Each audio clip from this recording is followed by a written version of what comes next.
我是江家养在乡下18年的弃嫡女，新婚夜却嫁给了未婚夫的小叔。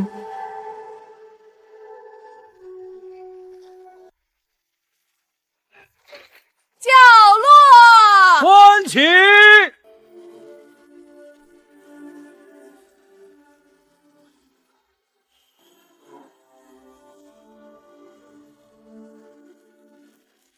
今日是我与萧家大郎萧燕的大婚日，也是小叔镇北将军萧景义的出殡日。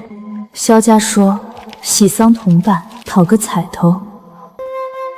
四爷真是可惜了，年纪轻轻就战死沙场。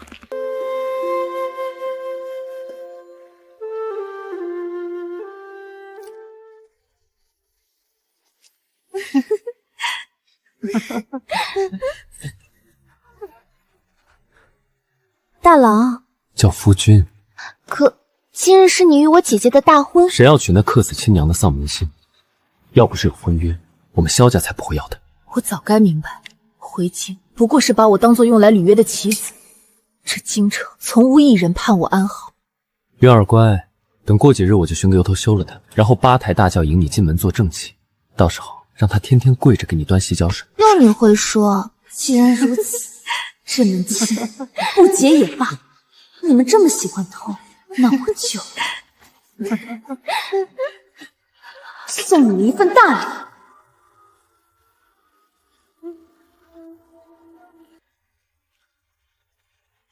走水了，快来救火啊！快来人啊！大少爷还在屋内。与其嫁给薄情渣男，沦为全城笑柄，不如做个战死将军遗孀，至少有钱、有权、有地位，远比情爱靠谱万倍。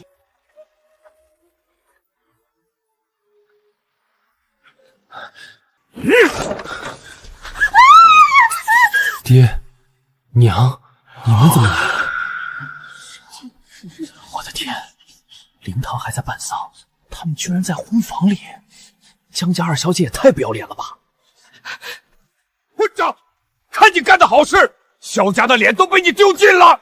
爹，我和凌渊是真心相爱的，她还怀了我的骨肉呢，我总不能让我的孩子生下来没有名分吧？你说什么你？老爷，事已至此，你打他有什么用？不如就让令渊一同进府，先做个姨娘，等生下孩子再议名分。不好了，新夫人跑到将军灵堂了呀！什么？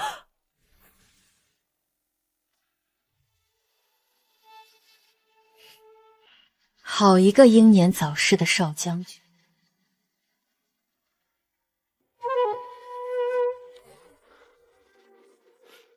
江令旨，你疯了！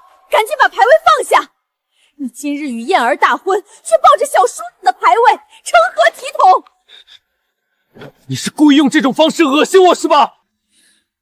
姐姐，我知道你心里有气，可你也不能做出这种事啊！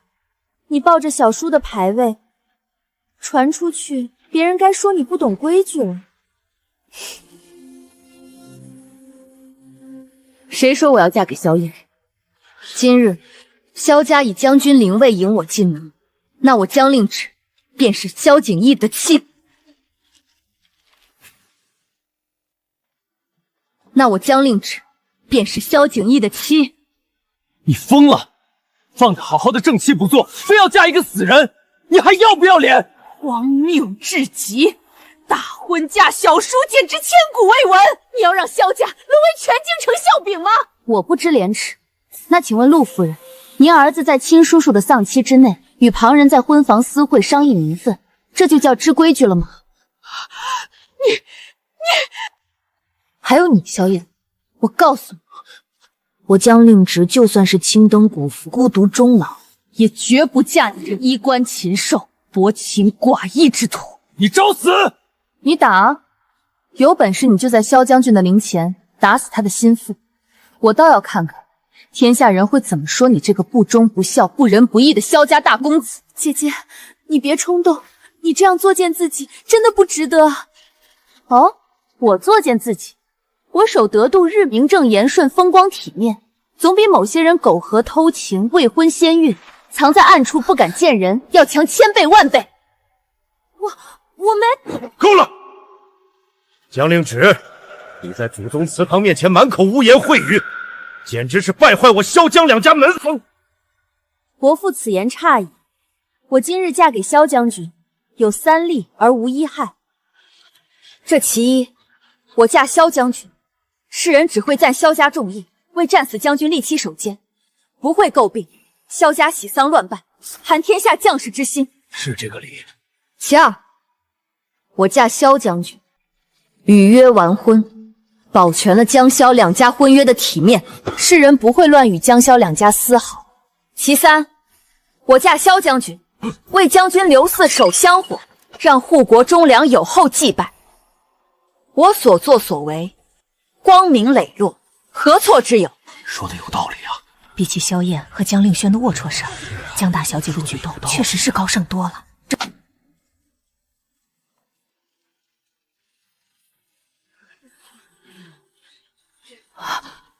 孩子，你所言当真，愿真心嫁与景逸，为他终身守节。当真，我愿为萧景逸守节一生，抚育子嗣，供奉香火，此生不渝，请老夫人成全。我最后问你一次，嫁入四房，将此生为景逸守寡，终生不得改嫁，你可认？我认。若为此事，天打雷劈，不得好死。好孩子，是我景逸福气好，今日老身做主，即刻为你2人成婚。娘，不行啊，这太荒唐了，传出去会被人笑掉大牙的。荒唐！萧燕和江令渊做的那些事儿才叫荒唐。从现在起，谁再敢反对，就给我滚出萧家！我萧家的葱堂容不下忤逆不孝之徒。江令芷若真成了将军夫人，那我做的这一切还有什么意义？不行，我绝不能让她得意。来人，请宾社，我儿在此拜堂成婚。吉时到，1拜天地，2拜高堂，夫妻对拜。江令芷，别以为这件事我就会善罢甘休。江家该属于我的，我一个都不会让。李成，从今往后，江令芷就是我萧家的4夫人，是萧景逸明媒正娶的妻子。谁敢对她不敬，就是对我萧家不敬。恭喜老夫人，恭喜萧将军，恭喜萧将军回来了。老夫人，国公爷，将军回来了，将军回来了。什么？什么？你说什么？景逸她不是坠崖身亡了吗？此人居然活了，这可比嫁给牌位有意思多了。将军当日被敌军围困，为了不被俘，纵身跳下悬崖，侥幸坠入暗河，被路过的药王谷穆大夫救起，昏迷了月余，直到有人认出将军虎符，将人送了回来。这是什么？只是将军重伤昏迷，穆大夫说，若3个月内不能醒来，便无力回天了。老夫人，3个月，3个月，好孩子，好孩子，你是个旺夫的，你一嫁过来，景逸就死而复生。老夫人，万万不可！我这做母亲的求你，好好照顾4郎。若是还能诞下一子，若能为我儿添丁，我明日就进宫求旨，封你为1品诰命夫人。且属于4房的家产也尽数归你，你便是名正言顺的镇北将军夫人，你也永远是萧家的4夫人，无人敢欺。1品诰命，将军爵位，萧家的家产，这么好的条件，我有什么理由拒绝？我自幼丧母，被继母赶去乡下，从未有人真心待我。如今萧家肯给我一个家，我自然愿意尽心照顾。好孩子。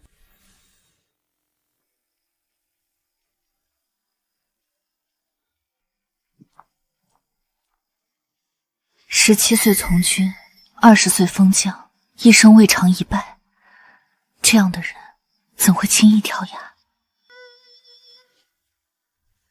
这伤角度刁钻，直逼心脏，是近身刺杀留下的，根本不是坠崖所致。果然是有人想要他的命。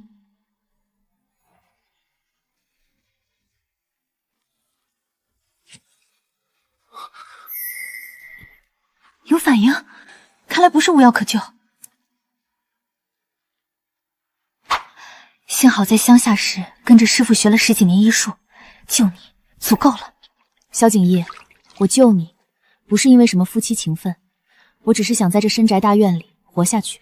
你若是有心，醒来后便护我周全；若没有，那我也不亏，至少我得到了我想要的。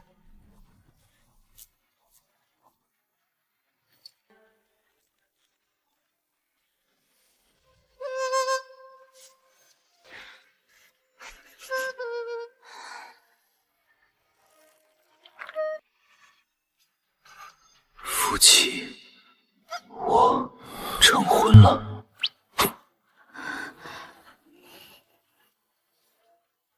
看来用不了3个月，你就能醒了。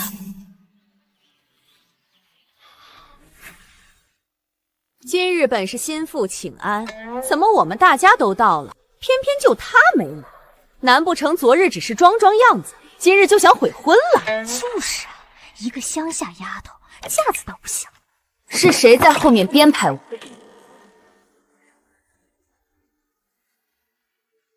不是说只是个乡里来的野丫头吗？怎么会这么美？昨日，她也有这般风情吗？儿媳方才是去请穆大夫给四爷诊脉，耽搁了时辰，劳烦大家久等，实在抱歉。无妨无妨，大夫怎么说？大夫说四爷的脉象比昨日更有力了。好，好，好，老身就知道你这丫头是景逸的福星。老身说到做到，一会儿便进宫去替你请封诰命。哼！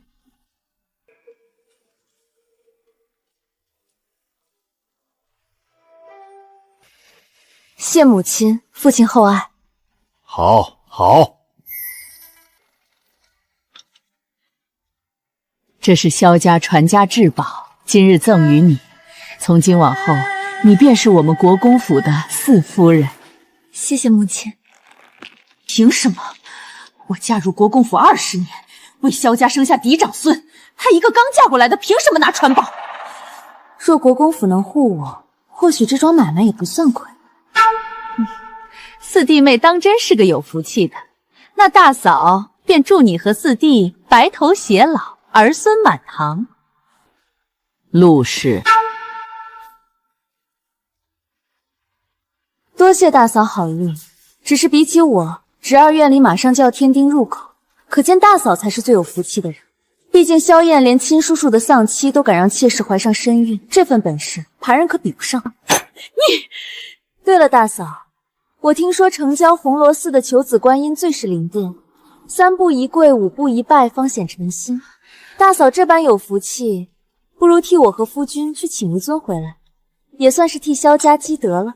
令旨说的有理，陆氏，你是长嫂，理应为弟弟弟妹祈福。下月初1你便去吧。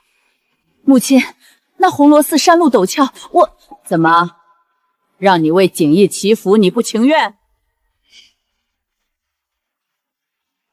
儿媳不敢。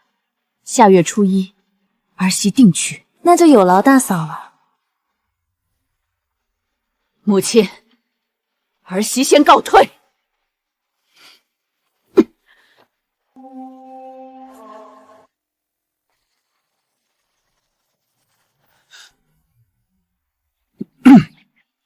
令旨。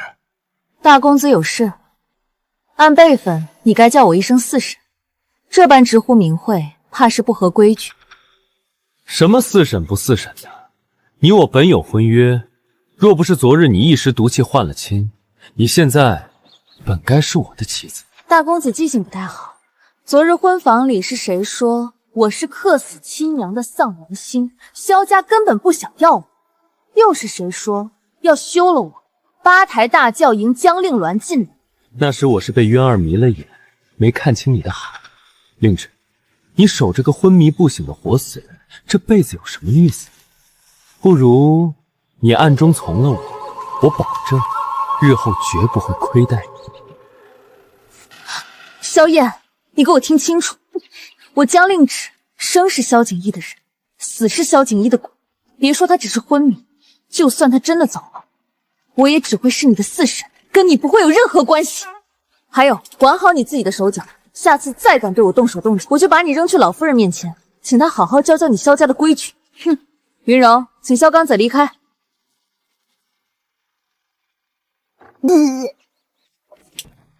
还真是匹烈性子的小野马，比京里那些温吞顺从的贵女有意思多了。萧景逸不过是个半死不活的摊子，撑不了多久。等我坐稳了世子之位，迟早让你心甘情愿求着我。江令芷这个贱人，居然敢勾引的萧燕对他念念不忘！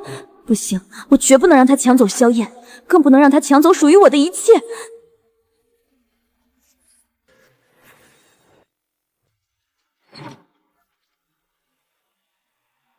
放肆！真是放肆！一个乡下来的弃女，刚进萧家大门就敢骑到我的头上作威作福，魂罗寺求子，三步一跪斋戒3日，分明是故意折辱我。老夫人竟然还纵容他，当真以为我好拿捏不成？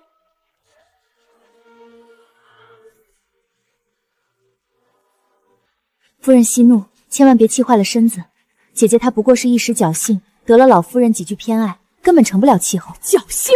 她如今成了四夫人，得了萧家传家宝，还哄得老夫人要为她请诰命。再让她得意下去，这国公府还有我们大房的立足之地吗？夫人放心，我母亲先前早有安排，借着姐姐的名义偷偷备下了100多台嫁妆，实则是为我日后进府铺垫。如今我愿将这些嫁妆全都送给夫人，只求夫人消气，日后多多帮衬我和大郎。还是你通透识大体，放心，过段时日我便和燕儿上门提亲，定不会亏待了你。多谢夫人疼爱。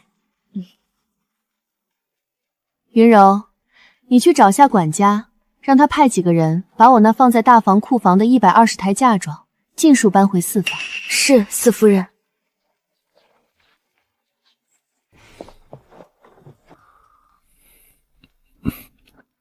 四夫人，我成亲了。四夫人，大房那边不让搬嫁妆。是吗？我去瞧瞧。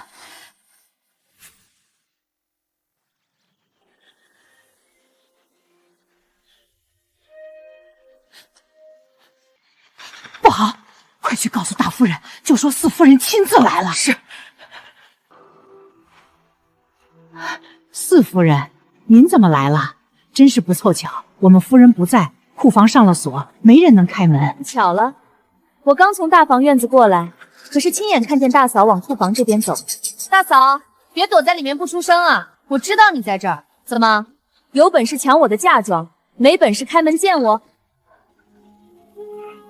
江令芷，你好大的胆子，竟敢带着下人围堵库房，眼里还有没有尊卑？还有没有我这个当家主母？当家主母难道就能不认萧家的规矩？江家以嫡女之名送入国公府的120拍嫁妆，婚书上写的明明白白，是我江令芷的陪嫁。我来拿自己的东西，何错之有？胡说八道！那明明是江夫人特意给渊儿准备的嫁妆，不过是借你的名头走个过场。你一个乡下长大的弃女，也配用这么贵重的东西？哦，给江令渊准备的。据我所知，昨日江家出嫁的只有我一人吧？这江令渊还未出嫁，要的是什么嫁妆？难道说萧燕和江令渊昨日在呼房苟且这事是你默许的？大老爷在朝中做官，到底也是要名声要体面的。大嫂，你敢威胁我？我只是在讲道理。大嫂要是觉得我说的不对，不如我们现在就去见老夫人，让她评评理。该死！若是真让他把这事儿给闹大了，那燕儿庆封世子的事儿必废。四弟妹误会了，我刚突然想起来，是燕儿那个混账，昨日季差说是江家给令渊的嫁妆，还把库房钥匙拿给了令渊。现如今令渊回江家去了，我也实在没法。是吗？既然大嫂这么不给面子，那我也不必讲什么情面了。给我砸！把库房大门砸开，把属于我的东西一件不少的搬回四房。谁敢拦着，直接报官。出了事儿，我担着。是。张令直，你会后悔的。我后不后悔，就不劳大嫂费心了。倒是大嫂，还是好好准备下月初1去红螺寺的事，别到时候跪不动，惹老夫人不高兴。去，立刻去江府告诉江夫人，叫他们想法子把嫁妆要回来，要么江陵渊这辈子都别想踏进国公府的门。是。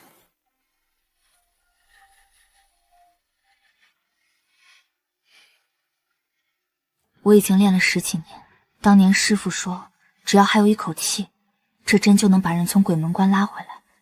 萧景烨，你可别让我失望。萧景烨，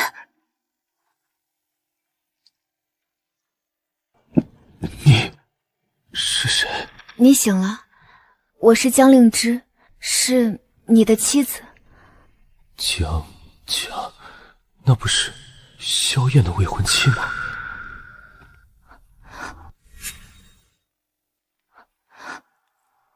萧景烨，萧景烨，幸好只是刚醒过来，体力不支罢了。穆大夫，将军醒了。四夫人，您说什么？将军醒了？是，刚才他睁眼问了我是谁，只可惜很快就又睡着了。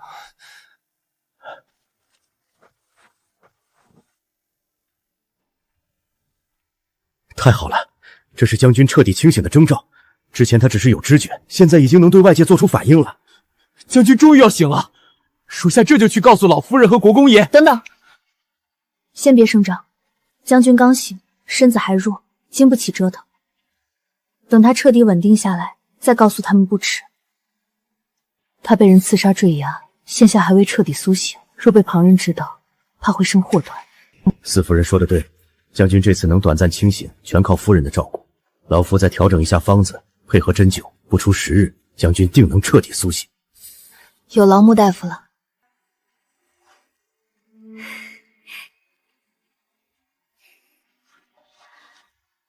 萧景烨，你终于要醒过来了。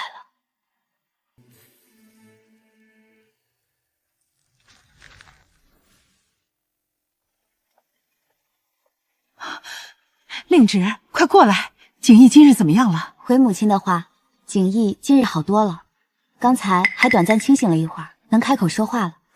真的，我的儿终于要醒了，真是老天有眼啊！好，太好了，萧家有救了！都是你的功劳，都是你这个好孩子的功劳。要不是你悉心照顾，景逸哪能恢复得这么快？母亲言重了，照顾夫君本就是儿媳分内之事。对了，明日就是你回门的日子，我已经让管家备好了厚礼，足足20台，保证让你在江家风风光光的，谁也不敢再小瞧你。多谢母亲。谢什么？你是我们萧家的功臣，我们自然不能亏待你。以后景逸还得麻烦你照顾呢。不麻烦。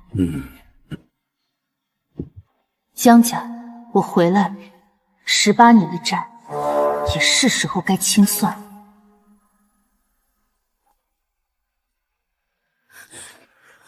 母亲，这可如何是好啊！江令之他搬了嫁妆，萧夫人就不让我进门了，我活不成了。别胡说，你怀着萧燕的孩子呢，他们大房盼子嗣盼多久了？能不要你？萧夫人那意思，不过是让咱们找江令之把嫁妆要回去。可他都把嫁妆搬进自己院子里了，怎么还……让他离开国公府不就好了？那丫头换亲嫁一个昏迷不醒的摊子，指不定心里多后悔。咱们江家难道不能出面做好人，劝她和离？你放心，只要和离了，嫁妆她就还得带回来。那明日她回门，阿娘你可要好好劝住她，让她立刻跟萧将军和离。多大点事儿，放心，娘最疼你，不会让你委屈的。我当年受尽委屈才坐稳正妻之位，绝不会让令渊重蹈覆辙。江令芷这卑贱弃女，就该一辈子待在烂泥里和蛆虫为伍。夫人，大小姐回来了。你这孩子，改嫁这么大的事儿，怎么也不提前和母亲商量一下，可把我担心坏了。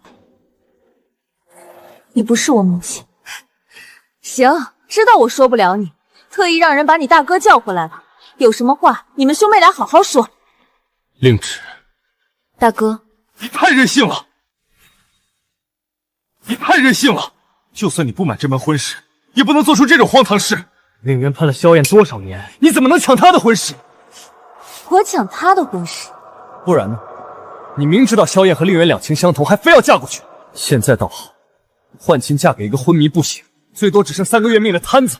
你为了赌气，毁了令渊的幸福，也毁了你自己一辈子。你就这么想不开吗？原来在你眼里，我就是这样一个为了赌气不择手段的人。我不是要怪你，我是担心你。萧景逸一旦死了，你就要守一辈子活寡，在萧家孤苦伶仃，谁也护不了你。听大哥的话，和他和离，回家来，大哥养你一辈子。我没有抢江令渊的婚事，这婚约本就指的是江家嫡女，而且大婚当日，灵堂还在办萧景玉的丧事，江令渊和萧燕就在隔壁行龌龊之事。萧家要喜丧同伴冲煞，我不愿嫁萧燕，就只能嫁给萧景宇。我不是赌气，是为活命。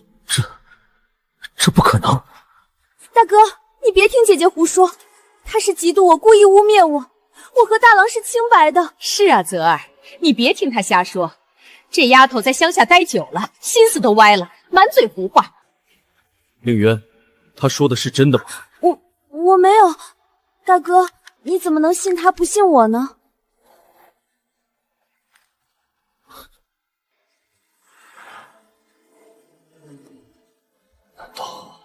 真是我错怪他了。江令之，你别在这儿挑拨离间。不管怎么说，嫁给一个活死人就是不对。今天你必须签了这份和离书。是啊，姐姐，你就签了吧。我们也是为你好，为我好。你们是为了那100多台嫁妆吧？只要我签了和离书，嫁妆就得带回江家，正好给江令元当陪嫁，让他风风光光的嫁给萧燕，对吗？你胡说！江令芷，我告诉你，今天这和离书，你签也得签，不签也得签。来人，大小姐顽劣不堪，目无尊长，给我把她按住，强行让她按手印。是。松开！我乃陛下亲封的1品诰命夫人，你敢动我，江家必诛9族！好一个陛下亲自赐婚的1品诰命，你真以为凭一个快死了的萧将军能保得住你？只要签了这个，你与萧将军就再无关系，任凭我们江府处置。动手！放开我！住！镇北将军有令，接夫人回府。萧景逸，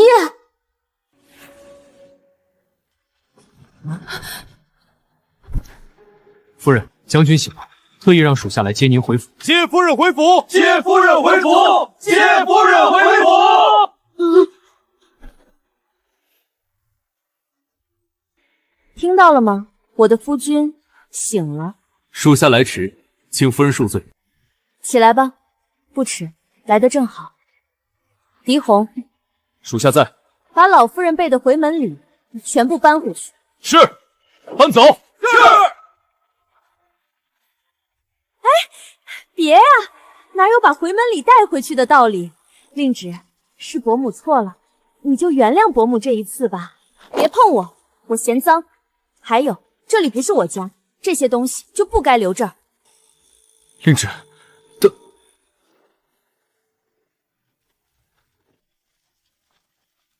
娘，你看他。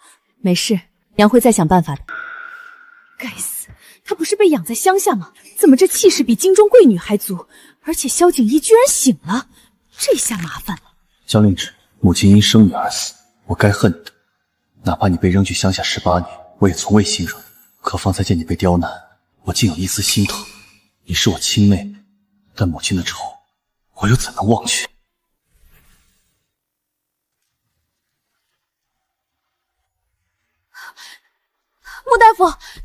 回事？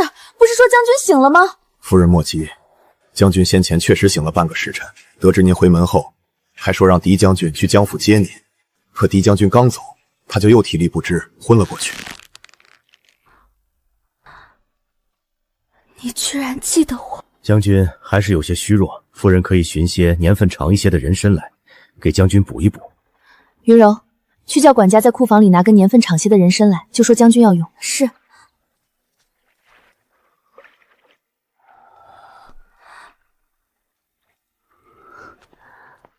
四夫人，这是大夫人从库房挑的年份最大的人参，说是有上千年了，老奴给您送过来。有劳管家了。这是……哎呦，这哪是什么千年人参，这是商罗根呐，有剧毒的。把救命的药材替换成商罗根，看来这国公府里有人想要将军的命。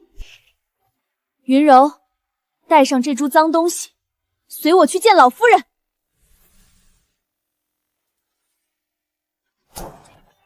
岂有此理！去把大夫人陆氏给我叫来。是，老夫人。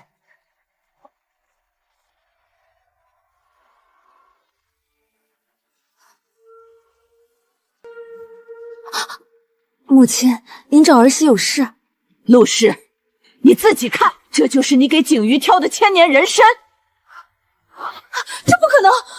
老夫人，儿媳今日确实去库房挑了人参，可那盒子上明明写着千年野山参，怎么会突然变成商鲁根？儿媳冤枉啊！库房的对牌钥匙一直在你手上，除了你，还有谁能碰那些贵重药材？老夫人明鉴，儿媳今日是头一次开那个存放贵重药材的锁呀。而且这人参还是瑞王妃送来的，一直封在库房里，儿媳连碰都没碰过。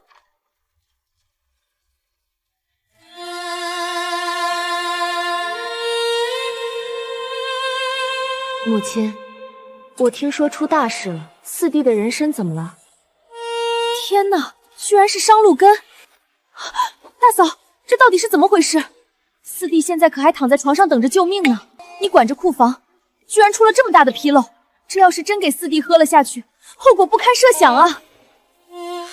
虽然我恨江令旨，但我没那么蠢，敢在萧景逸的事上出纰漏。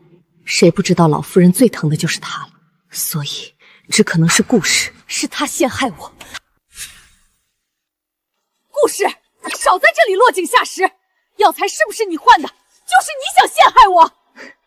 大嫂，我可没有落井下石，我说的是事实。而且库房钥匙在你手上，我就算想陷害你，也没处下手，是吗？够了！柳嬷嬷，去问看守库房的下人，今日都有谁去过库房？老夫人，4个守库房的下人都发誓，今日除了大夫人和管家，没见任何人进过贵重药材库。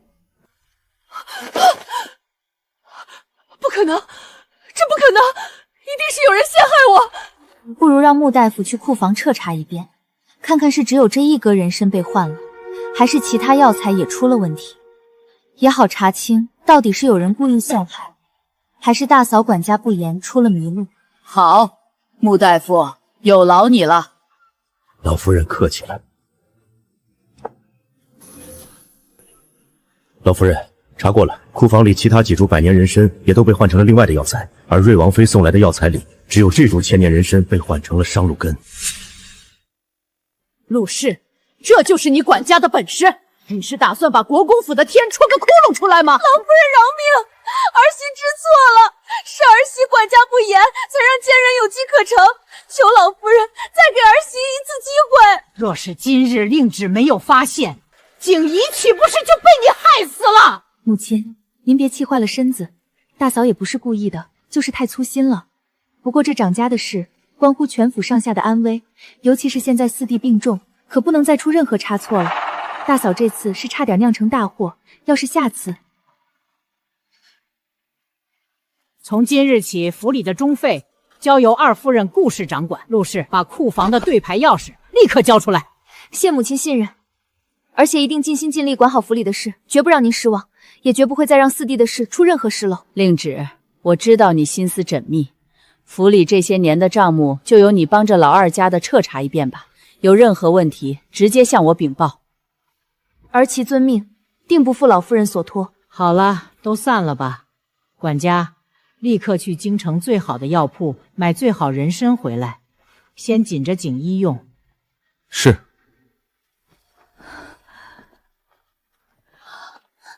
瑞王妃送的人参被换成了毒根，这事儿绝不会只是陆氏管家不严这么简单。瑞王府或许没那么清白。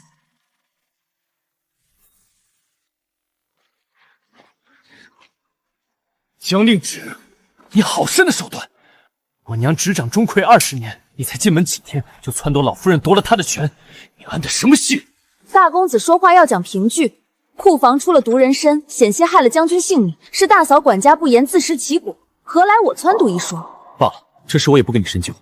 说到底，你也是受了委屈才闹脾气。你守着个半死不活的萧景逸，今后日子长着呢，何苦处处树敌？不如听我一句，往后安分些，别跟我娘作对。等日后我接掌了国公府，少不了你的好处，总比你如今守着活寡强。大少爷，萧燕，你是不是觉得全天下的女人都该围着你转？自然不，我眼里可只有你。这一巴掌是教你懂尊卑。我是陛下亲封的依体诰命，是你四叔明媒正娶的妻子，你见了我不行礼问安，还敢对我动手动脚？再有下一次，我就不是打你一巴掌这么简单了，我会直接告诉老夫人，到时候你不妨问问爹，是你的脸面重要，还是萧家的脸面重要？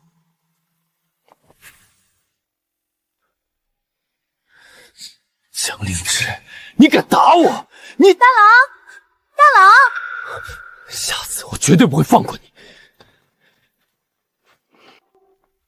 大郎，姐姐也在这儿啊！我方才找大郎，不知姐姐可有看见？没看见。二妹妹要是找人，往前面去寻吧。夫人，您没事吧？这大公子也太放肆了，居然敢在府里拦您的路。无事，走吧，回去了。往后出出多留心些就是。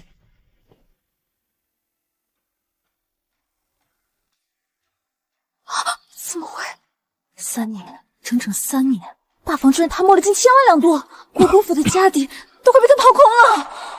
可他们要这么多银子做什么？就算是挥霍，也用不了这么多。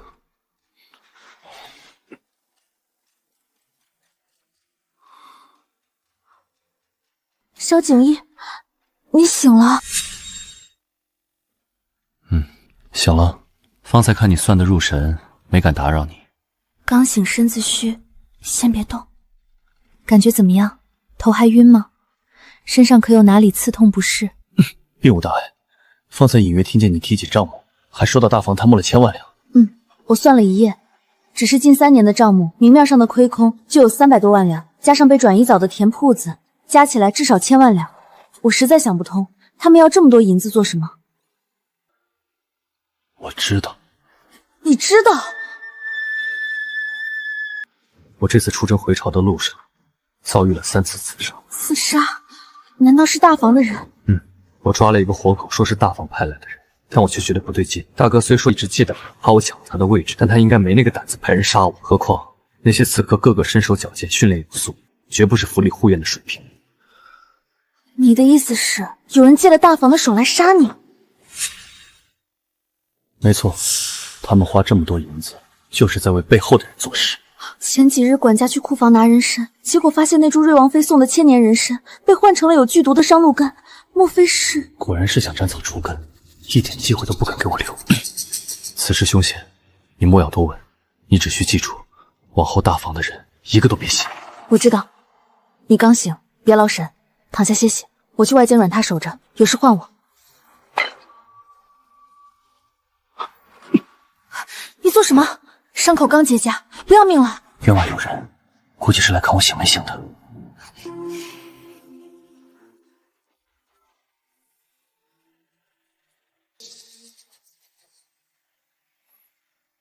人已经走了，应当只是踩点。你现在这个样子，万一半夜里再有变动，你逞强起身只会把自己搭进去。这样，今晚我睡床外侧，方便照应。你安分躺着，别乱动。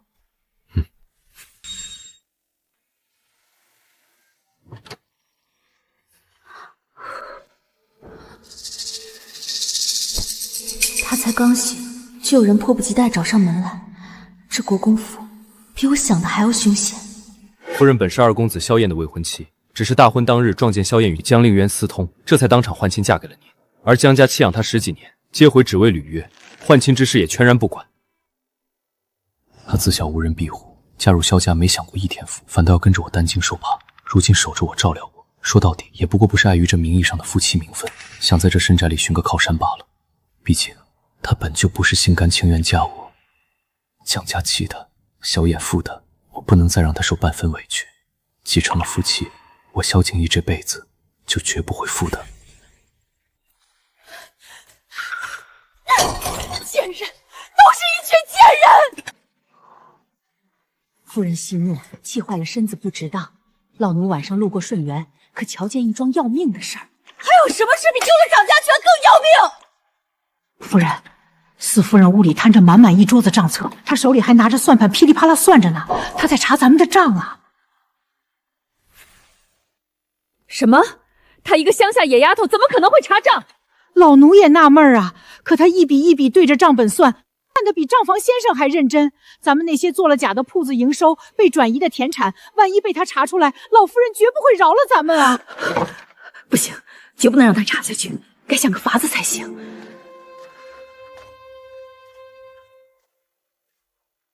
有了，红螺寺。夫人，您说什么红螺寺？之前老夫人让我去红螺寺给她请求子观音，我本来还不情愿，现在看来，这倒是个千载难逢的好机会。江令芷，这一次我定要让你有去无回。进来吧。夫人，雅园的王嬷嬷来了，说大夫人有请。她找我做什么？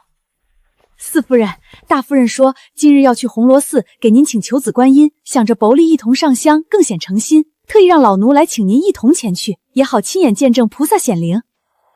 是吗？大嫂真是有心了。安心。四夫人，慢不下来了，马惊了！什么？国公府的拉车马都是精心训练过的，马夫也是老手，绝不可能无故惊马。这肉氏还真是一点都等不及啊！不过一个小丫头片子，能有多难对付？是，老奴在马缰绳上抹了药，算准了到这悬崖边惊马，众目睽睽之下，谁都只会当是天灾人祸。做得不错。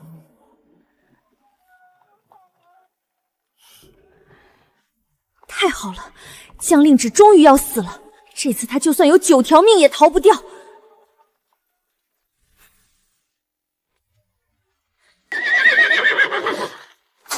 拿匕首把缰绳砍断！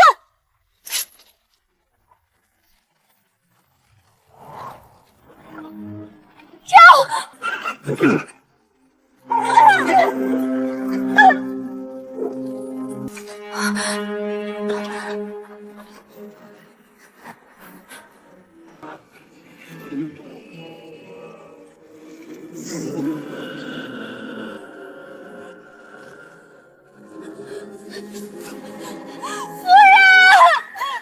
我难道真要在这儿栽了？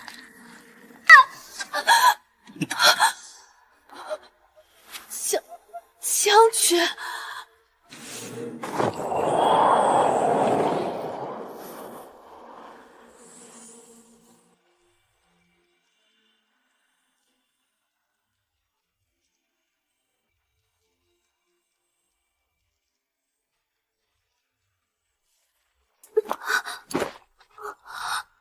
萧景逸，你疯了！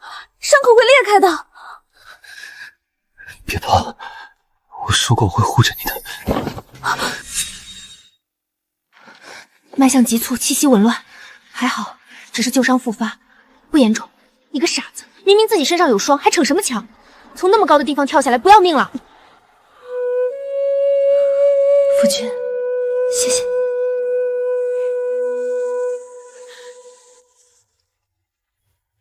老夫人，国公爷，不好了！四夫人她一个人驾着马车跑了。什么？跑了？母亲，您别生气，说起来这也怪我。今日初一，我是打算去红螺寺为老四祈福早日生子的，结果令旨说打算跟我一块儿去，我想着他一片孝心，便让他带着云柔先去了。谁知他根本就没去红螺寺。我跟着母亲出来时，亲眼看见他驾着马车往东南方向跑了，连个下人都没带。老夫人，他这分明是瞧着四哥醒不来，想卷着东西跟人私奔啊！渊儿，不许胡说，令诊不是那样的人。不过母亲，说起来也难怪令诊，景逸昏迷了这么久，她一个年轻姑娘，守活寡确实难熬。只是她这般不告而别，传出去，我们国公府的脸面往哪儿搁啊？什么难熬？她就是水性杨花，整天装模作样的。这下好了，终于露出狐狸尾巴了。放肆！老身早就说过，嫁给景逸后就生是萧家人，死是萧家鬼。他竟敢做出这种败坏门风的事！来人，立刻带人去追，把他给我抓回来！我要亲自家法伺候。或许这其中有什么误会。父亲，这能有什么误会？人都跑了，这要是传出去，我们萧家以后还怎么在京城立足啊？老夫人，将军他醒了，带着四夫人正朝咱们院来呢。什么？你可看清楚了？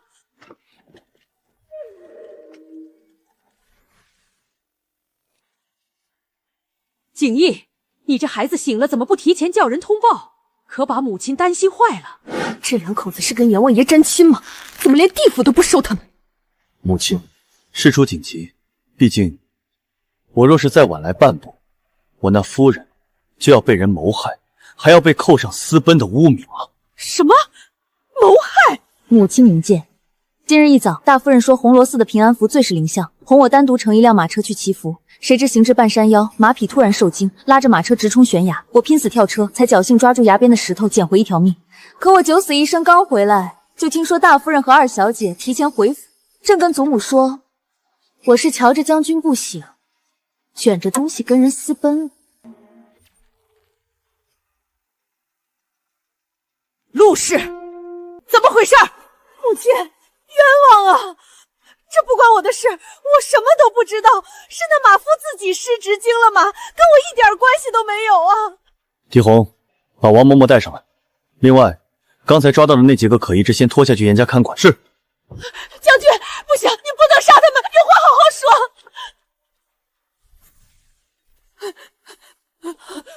夫人。夫人救我！这些都是您让我做的呀！看在我伺候您这么多年的份上，救救我！你这个刁奴，胡说八道什么？我什么时候让你做过这种事？你自己贪财收了别人的好处，竟敢攀咬主子！陆氏，你好狠的心！是你让我在马缰绳上抹迷香，害四夫人坠庵的。你还说就算江令直死了，也只会当是意外。你还答应过我，事成之后给我100两银子，让我回老家养老的。你怎么能这么对我？你谋害将军夫人，按军法当斩。狄红，把他拖下去。是。放开我！陆氏，你会遭报应的！陆氏，我母亲是他。都是令媛的主意，他跟江令直有过节，一直嫉妒江令直嫁给了景逸，所以才做出这种事的。娘，明明是你自己恨江令直抢了你的掌家权，让我配合你的，你怎么能全赖在我头上？胡说八道！分明是你心术不正，小小年纪就心思歹毒，想要害人。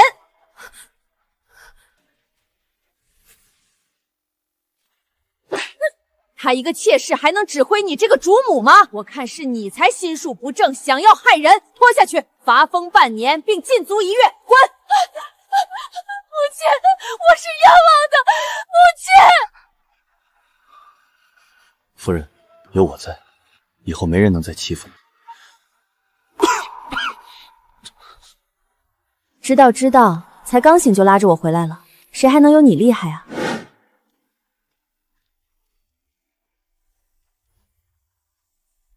将军，夫人，你们可算回来了。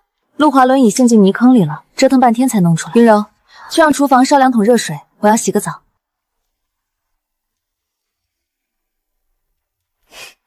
多烧1桶，将军也要洗。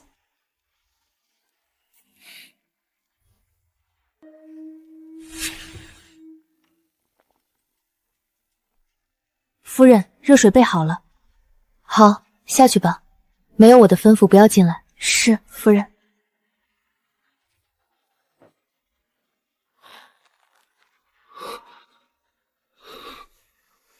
怎么害羞了？刚才在正厅拉着我的手说要保护我的时候，可不是这个样子呢。我自己可以洗。你自己确定？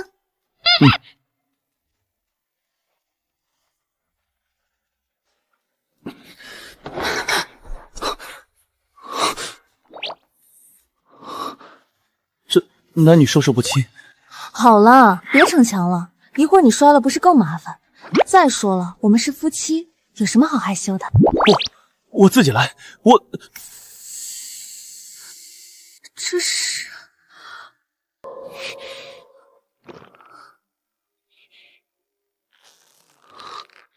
他果然会觉得恶心。我媳妇儿嫌我背上的疤吓人，每次做事都不敢看。确实，女人家都嫌这儿。我媳妇儿还总说要给我买点祛疤药抹抹呢。我明天就找太医配祛疤膏，很快就能消掉的。消什么？这个疤吗？这是你为国拼杀的勋章，我很喜欢。喜欢？他不嫌弃我身上都是丑陋的疤痕，反而很喜欢，所以他是有一点喜欢我的吧？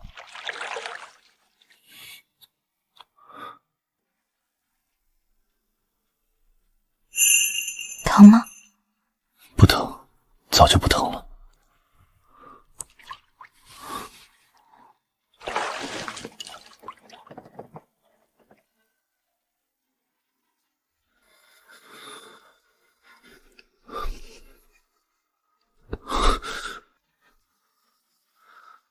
好像嫁给他也没那么糟糕。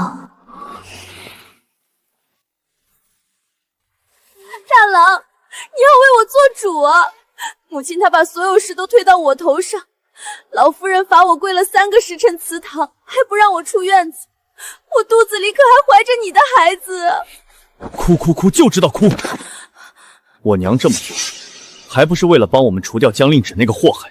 她费心筹谋，你倒好，半点帮不上，还跑来向我喊冤。你怪我？当初不是你说母亲行事稳妥，绝不会出岔子？现在王嬷嬷招了，母亲把自己摘得干干净净，你反倒全来怪我。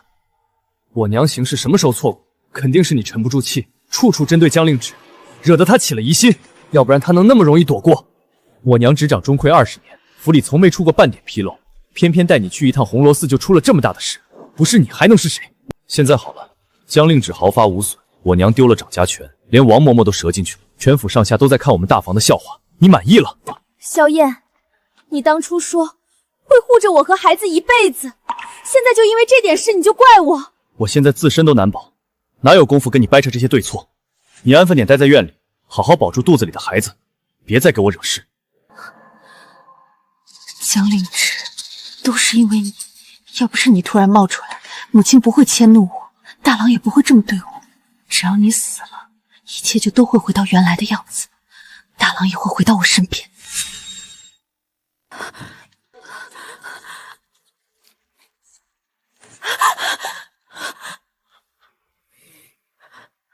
大哥，怎么了？谁欺负你了？大公子，您可得为我们二小姐做主啊！自从二小姐进了萧家，大小姐就处处看我们二小姐不顺眼。前几日去红螺寺，大小姐马车惊了，差点坠崖，回来就一口咬定是二小姐故意害她。结果大少爷信了她的话，当场打了二小姐一巴掌，还罚她在祠堂跪了1夜。二小姐怀着身孕，差点就小产了。现在大夫人也嫌二小姐惹事，连正院都不让进了。我们二小姐在萧家过得连个下人都不如啊！大公子，您再不管二小姐和她肚子里的孩子，迟早要被大小姐害死啊！还不快住口！当着大哥的面胡说八道什么？姐姐她只是不喜欢我罢了，不是故意的。坠崖，凌渊性子柔弱，连只蚂蚁都不敢踩。难道真是令旨仗着将军夫人的身份，故意刁难她？我就知道她真是一点都不安生。好了，别哭了，大哥想想法子，定不会让你受委屈的。大哥，你待渊儿真好。四爷夫人，可算找着你们了！水源起火了，好好的怎么会起火？许是天干物燥引着了，二夫人已经带人去救火了。悬了这么久的心，总算放下了。夫人，这下四夫人看管账册不力，肯定要被老夫人责罚了。从前有老夫人纵着她横行霸道，今日这场火，看谁还能护着她。夫人您盛装打扮，正好去看这场好戏。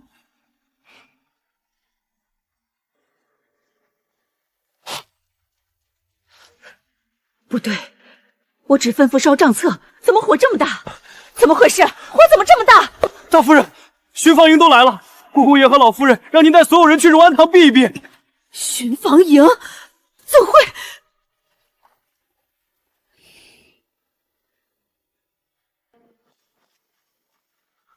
国公爷，老夫人，这不是意外，是有人蓄意纵火。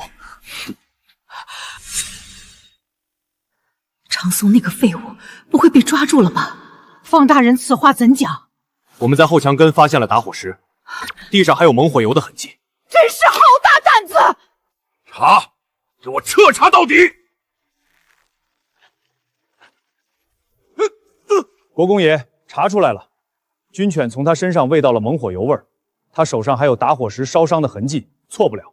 说，谁指使你干的？国公爷饶命，老夫人饶命，是大公子萧燕指使我的。你胡说八道！放肆！竟敢攀扯我儿！我没胡说。大公子说他跟四爷有夺妻之恨，跟四夫人有背叛之仇。他还说已经搭上了江大将军的门路，马上就要入朝为官。不想有人拿换妻的事戳他脊梁骨，这才做他的春秋大梦。这个废物，竟敢拖燕儿下水！好生说话，再敢胡言，我让你全家陪葬！陪葬！我娘早就被你们害死了。长松，我的乖儿，不管你们怎么问，就是大公子萧燕指使我放的火。他恨四爷抢了他的婚事，恨四夫人毁了他的前程，他要烧死你们所有人。我打死你这个满口胡言的畜生！我长松对天发誓，所言句句属实，若有半句虚言，天打雷劈！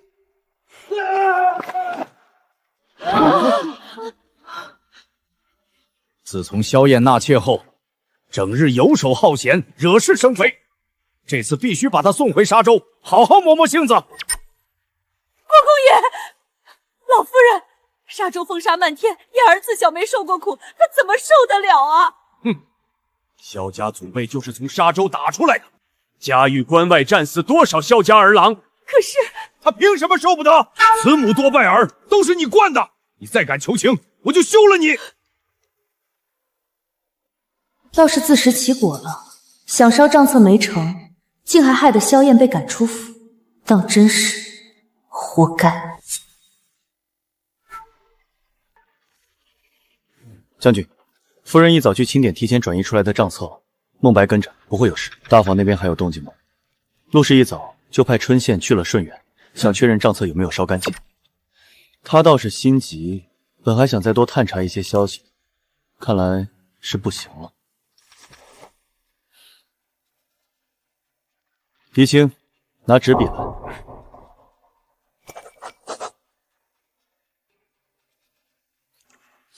你立刻去江上书府，把这封信亲手交给江泽大将军，告诉他劫杀案和瑞王脱不了干系。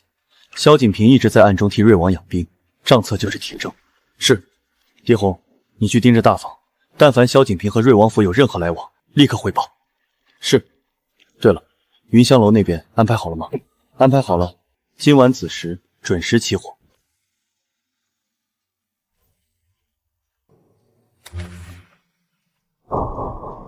萧景逸居然真的醒了，还以为之前那次只是江令日虚长生事。将军已经彻底清醒，只是身体还需调养。他说此事只有大将军您能托付。回去告诉你们将军，这是我应允。是。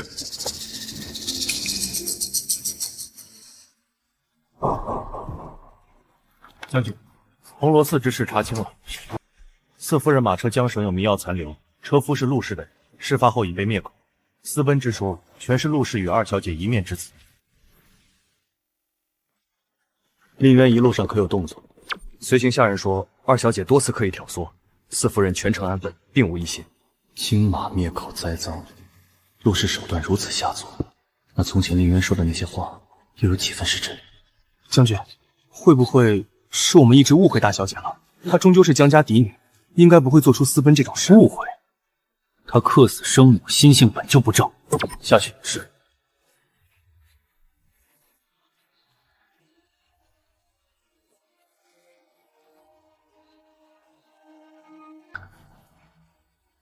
阿娘，萧景一醒了，托我查瑞王谋逆的案子，我应了。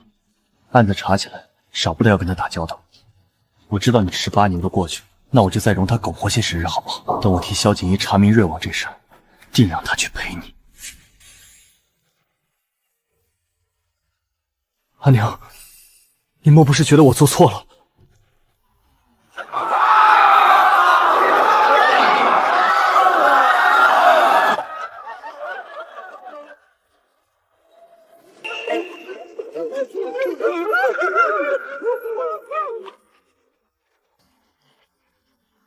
完了，全完了。萧景一这一手釜底抽薪真不错，瑞王这颗毒瘤总算能拔了。什么？太子亲自带人去的，还搜出了所有东西。是，云香被抓了，什么都可能说出来。王爷，这可怎么办啊？慌什么？本王这就进宫去见太后，只要太后开口，皇兄不会把我怎么样。你立刻想办法给云香递个信，让他把所有事都扛下来，否则他全家都得死。是。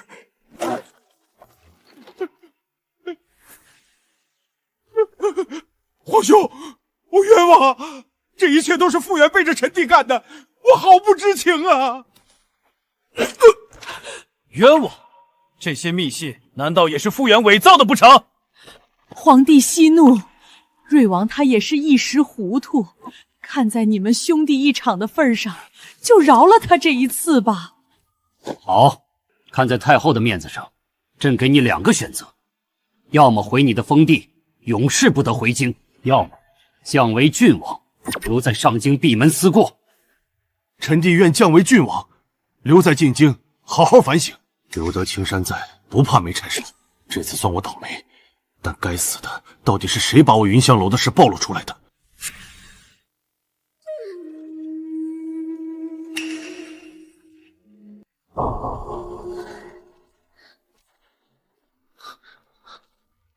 将军、夫人，宫里消息确认了，瑞王被降为郡王，罚闭门思过1年。傅远连夜自尽，云香在大牢里暴毙，所有线索都断了。只是降爵，皇上对瑞王也太宽容了吧？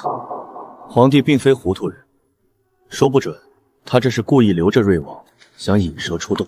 但我们不能等，瑞王一日不出。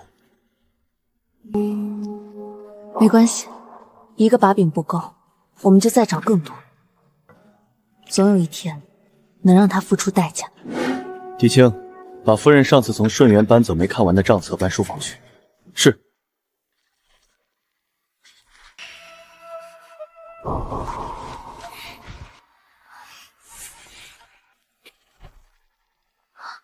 萧景一，你看这里。怎么了？这几家铺子每隔10日就有一笔数额完全相同的固定支出，我刚才翻了10几本，每本都有，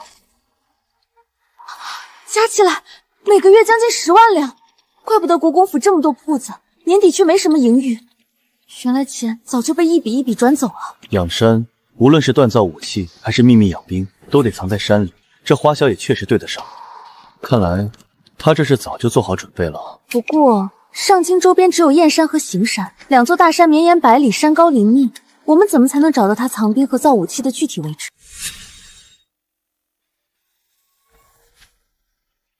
孟白，瑞王府最近有什么动静？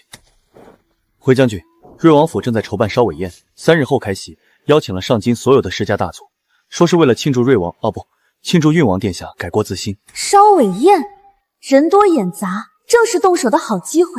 你想潜入瑞王府书房找线索？不行，太危险了。危险？比起坐以待毙，这可是最好的机会。放心，我有分寸。宴会上那么多人，谁会注意到我一个小小的国公府四夫人？再说了，我又不是一个人去。狄青，你带几个人在王府转接应。孟白，你提前混进王府做杂役，摸清书房的位置和守卫换班的时间。不行，我跟你一起去。你现在身体还没好利索，怎么去？到时候我还要分心照顾你。你乖乖在家等我，我保证一定平安回来，还会把瑞王藏兵的地图带回来。万事小心，如果遇到危险，立刻撤退，不要管什么线索。你的安全比什么都重要。知道了，等我回来，我们就可以收网了。燕儿，我的儿，到了沙洲一定要照顾好自己，你且忍一忍，娘一定想办法把你接回来。忍？我凭什么忍？都是江令芷那个贱人害的我。萧燕对天发誓，总有一天我要回来，让她血债血偿。你放心，娘不会让你白受这份亏的。江令芷还有萧景逸，娘一定会让他们付出代价。行了，快走吧，晚了就赶不上城门了。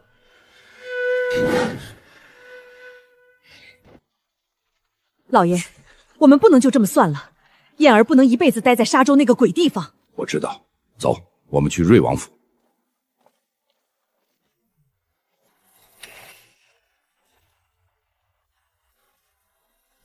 瑞王，您再不出手，我们大房就真的完了。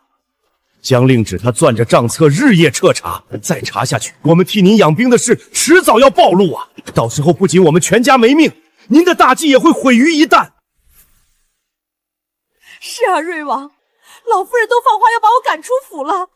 我要是走了，国公府的银钱就全落到江令芷手里，您的翻身大计可就断了最重要的金钱来源。威胁我，你们也配？不敢不敢，求您救救我们！只要能保住大房，我们夫妻二人这辈子都给您当牛做马，绝无二心。罢了，养了你们这么久，总不能看着你们就这么废。本王倒是有个万全之策，既能让你们重掌国公府中尉，还能一次性除掉萧景逸和江令芷这两个心不大患。什么法子？瑞王请讲，我们万死不辞。过几日后，本王在府中举办烧尾宴，宴请上京所有世家去。萧景宇体弱，定然不会赴。江令芷独自赴，没了萧景逸在身边，到时他一小小鱼刺，岂不是任我们拿捏？可是江令芷那丫头警惕得很，之前几次下手都被她躲过去了。放心，本王自有办法。好，好，好！只要江令芷一死，萧景逸必定心神大乱，到时候整个国公府就都是我们的了。敢挡我的路，还想全身而退？哼！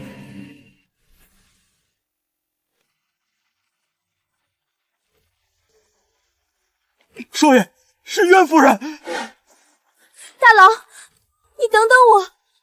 你怎么来了？不在院里好好待着养胎，跑出来丢人现眼。大郎，你带我一起走好不好？沙坡苦，我去伺候你，给你洗衣做饭，我们一家三口在一起，好不好？我什么苦都能吃。带你走？江莲，你脑子坏了？我是去发配，不是去游山玩水。带着你和这个累赘，我什么时候才能翻身回京？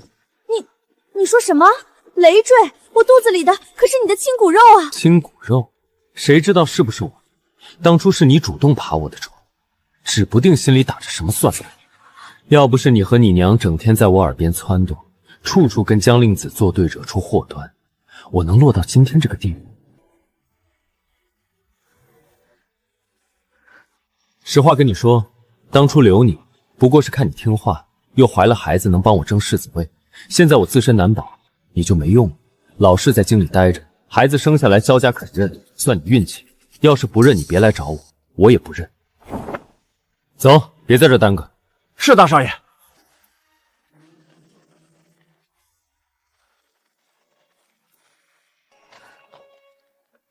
萧燕，江令之。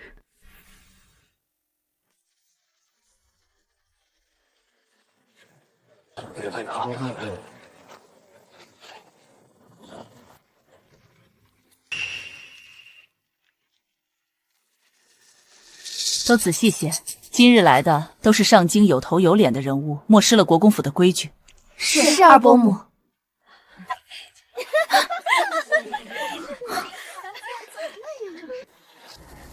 江令渊也来了，看来今日这宴会不会太平。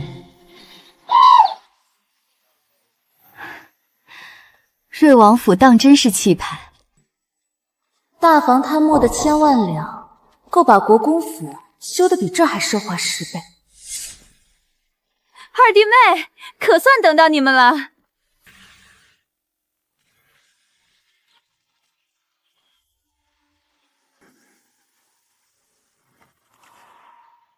这位是国公府大姑奶奶萧景瑶。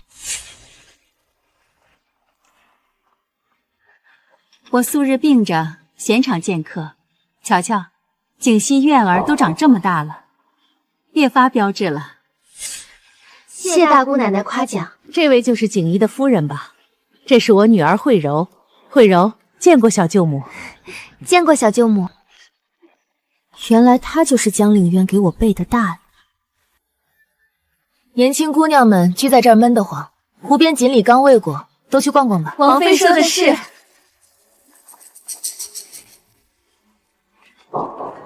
人多眼杂，想悄无声息潜入书房，得找个绝佳的时机才行。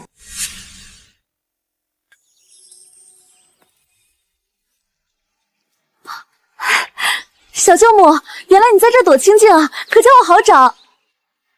你找我有事？是啊，你和小舅舅成婚的时候，我母亲病着，没能去参加。我一直很好奇，是什么样的人能嫁给我那个冷着脸的小舅舅？今日一见，就觉得跟你特别投缘，是吗？我也觉得和你很投缘呢。小舅母，咱们在这坐着也没意思，我带你四处转转吧。瑞王府的园子可是上京最好看的。你对这里很熟？当然啦，我常来姑母这玩，哪条路都认得，就连瑞王姑父的书房在哪我都知道呢。那太好了，我正想四处看看呢。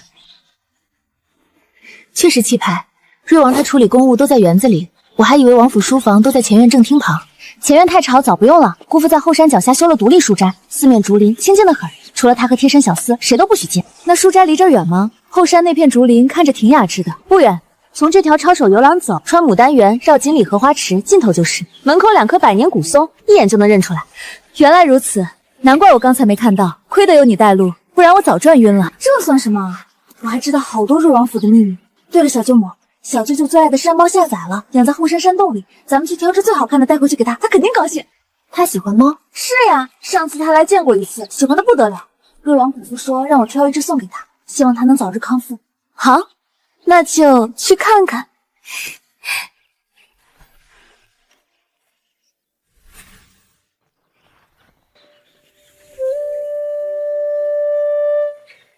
它真好看，难怪小舅舅喜欢它。山猫怎么养在这么偏的地方？毕竟是山猫嘛，性子野，就得养在山里才好。哎呀，小舅母，你进去看吧，小猫都在里面呢，可可爱了。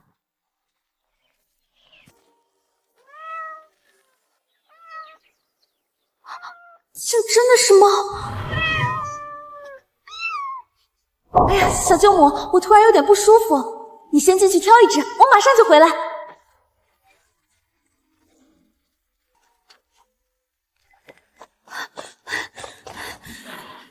怎么样，成了吗？放心吧，渊儿，我办事你还不放心？我特意让人饿了黑犬3天3夜，而且它刚生了崽，性情最是暴躁。太好了，我求了大哥那么久，他都不动手，那就我自己来，我倒要看看，等他被黑犬撕成碎片，还有谁能护着他？就是，这次他死定了。夫人，是黑犬。怕什么？正愁没法搅乱这场宴会，这黑犬倒是送上门的好机会。还好当年在庄子上跟着师傅驯兽，专业对口了。去吧。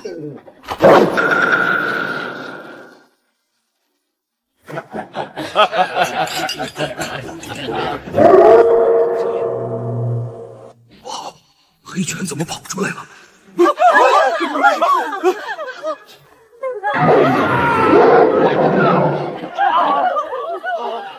黑犬下山了！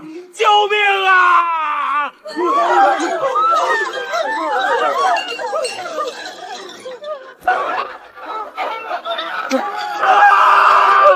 诸位不必惊慌，府里护院会处置，快进屋躲避！救命啊！我不想死啊！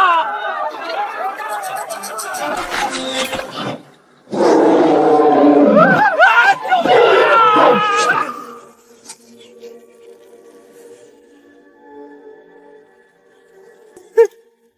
没死。杀了他！给我杀了他！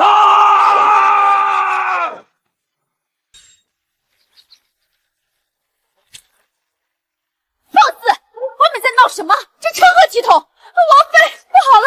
后山黑犬出笼伤人了，王爷脸上被抓伤，周大公子险些丧命，还有位县主落了水。什么？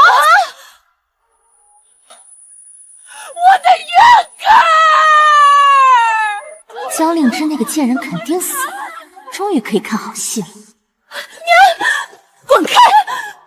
肯定是这个蠢货瞒着我搞事，差点害死我儿子。令旨不见了，肯定是他们搞的鬼，快回府请老夫人过来。是，二夫人。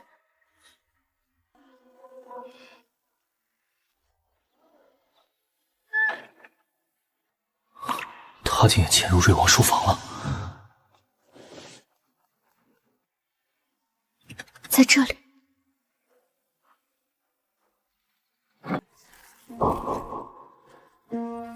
小心！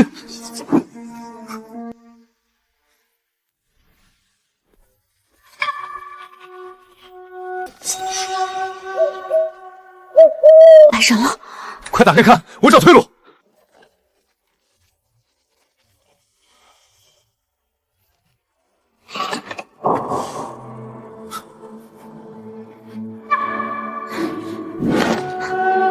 看清了？都记住了。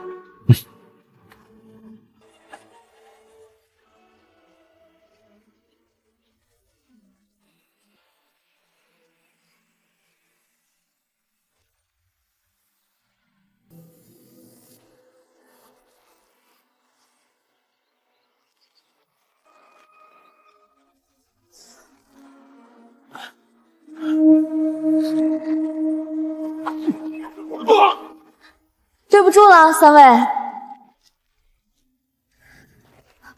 走吧，咱们主动下山。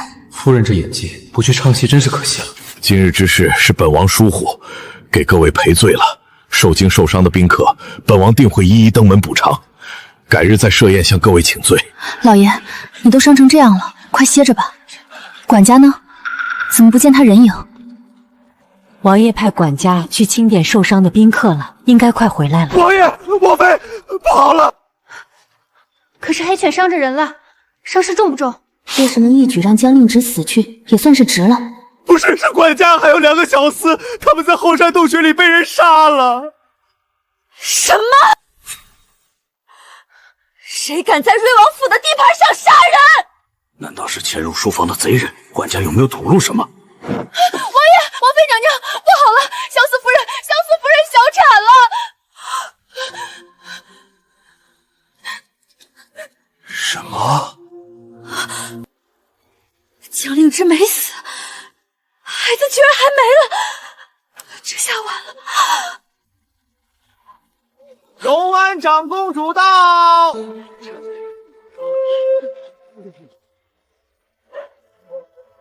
皇姐，见过长公主。本宫的儿媳呢？在后院。跪下！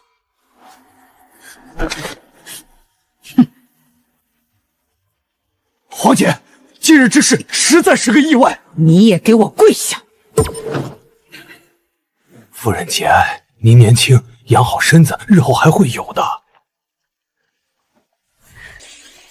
不会了，我再也不会有孩子了。老夫人，是大姑奶奶家的慧柔被江令渊蒙骗，把四弟妹骗去后山，锁进了洞穴。幸好四弟妹命大，不然……求老夫人为我和未出生的孩子做主。心，有本宫在，没人能欺负你。去把萧景瑶、周慧柔还有江家二小姐江令渊全都带过来。是老夫人。完了，锦衣就这一根独苗，这孩子没了，萧家绝不会善罢甘休。阿娘，我知道错了，是江令渊骗我的。他说江令哲害他做了妾，让我帮忙教训一下。我真不知道他想杀人啊！没脑子的蠢货，现在知道怕了。当初江令渊挑唆你的时候，你怎么不想想后果？你小舅母是什么人？那是萧家现在的四都主母，你动她和动整个萧家有什么区别？娘，你救我，我真的不是故意的。夫人，现在说这些也晚了，不如咱们去求求四夫人，看在亲戚的份上，饶了慧柔这一次。求是要求，但不能乱求。慧柔有错就得认，得罚。去了之后，把所有事都推到江令渊身上，一口咬定你是被蒙骗的，剩下的我来想办法。但你记住，这是最后一次，以后再敢和江令渊那种阴毒货色来往，不用别人动手，我先好好教训你。小舅母，我错了，我是被江令渊蒙骗的，是他和你害他做了妾，逼我把你骗到后山锁进洞穴，我真的不知道会害你小产啊！老夫人，慧柔这次错的离谱，您怎么罚她都行，是我娇女无方，我也甘愿受罚。做错了事本就要受罚。来人，把周慧柔和江令渊一起扔进百兽园。不是喜欢把人往洞穴里推吗？那就自己也去尝尝被野兽盯着的滋味。是。小舅母，求求你救救我，我以后再也不敢了。老夫人，等等，慧柔毕竟是被蒙骗的，罪不至死。真正心怀歹毒，想要置我于死地的是江令渊。多谢小舅母宽奏，多谢小舅母。好丫头，放过从犯，只罚主谋，既占了理，又卖了国公府一个人情。好，就依你。来人，把江令渊拖去百兽园。放开我！我不要去百兽园！娘，救我！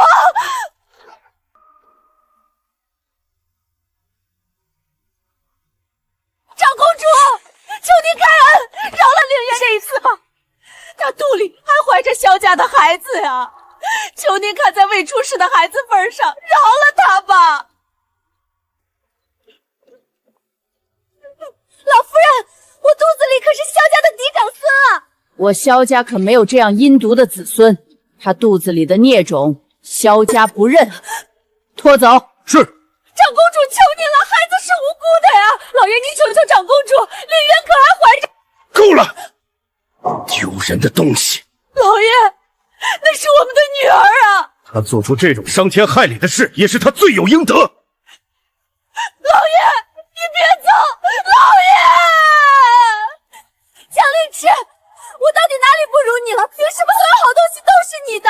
娘，娘救我啊！令渊，我的女儿啊！走吧。江令芷、萧景逸，今日之辱，本王定要百倍奉还。四夫人，老夫人特意让老奴过来跟您说，今日瑞王府之事，您处置的极妥当。从今日起，府里的掌家权就交给您了。老夫人还说，戏演的再好，也得有真东西撑着。这国公府的未来，终究是要落在嫡孙身上的。劳烦母亲挂心，我记下了。这是老夫人盯着厨房熬了3个时辰的补汤，让您和将军分着喝。补汤，替我谢过母亲，我们一定不会让母亲失望的。他果然都看出来了，这老夫人还真是一点亏都不吃。母亲倒是想得周到，连汤都准备好了。是啊，看来我们得抓紧时间了。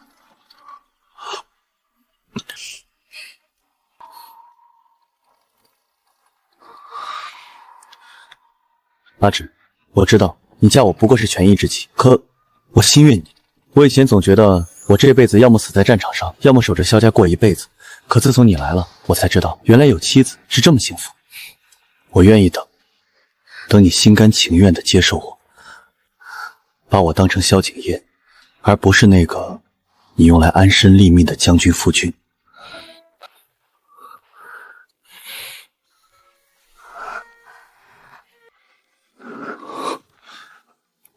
我现在心甘情愿了。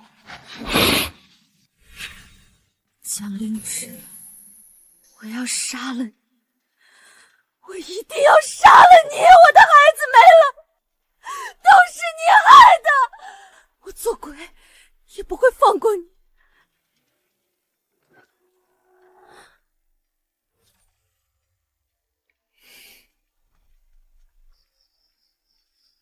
我的儿，你怎么样了？有没有哪里不舒服？快把药喝了，喝了身子才能好。我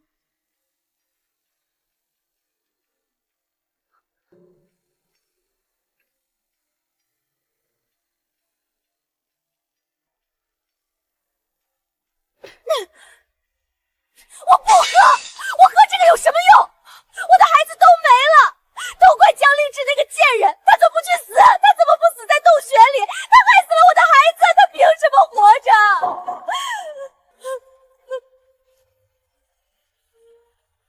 我的苦命的儿啊！是娘没用，娘没保护好你，娘对不起你。老爷，令渊和萧大公子两情相悦，如今也已经怀了他的孩子。萧夫人说愿意让令渊先过去做妾，等以后生了儿子再扶正。下贱！老爷，令渊她到底是自小在您跟前长大的，是您的亲生女儿，您竟一丝关系也没有吗？滚！江川，你这个冷血无情的东西！魏兰都死了几十年了，还一直念着他。还有江令志，这小贱人和他娘一样，抢了令媛的婚事，毁了令媛的前程，现在又害死令媛的孩子。我绝不会放过他，我要让他和他娘一样，都不得好死。娘，我好恨，我不甘心。渊儿别怕，娘不会让你白白受这个委屈的，娘一定会让江令芷付出最惨痛的代价，给我的外孙报仇。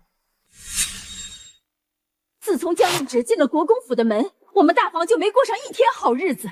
我丢了掌家权，燕儿被发配到沙洲那个鬼地方，现在连孙子都没了，我跟他不共戴天。没错，此女不除，我们大房永无宁日。瑞王这次吃了这么大的亏，自身难保，万一我们替他养病的事被查出来，我们全家都得掉脑袋。必须趁现在彻底解决了江令芷。不行，我不去。回回跟他对上，倒霉的都是我们，我再也不去惹这一身腥了。我知道这些日子委屈你啊，我怎么舍得让你再去冒险呢？你忘了，还有令渊啊，他刚没了孩子，恨江令芷恨得入骨，让他冲在前头，我们在后面帮衬着就行。就算事情败露了，也怪不到我们头上。好，爷就听你的。为了燕儿，这次一定要让江令芷那个贱人血债血偿。夫人，江府楚夫人在外求见。楚氏，他倒是来得快，让他进来。你们都退下吧。是。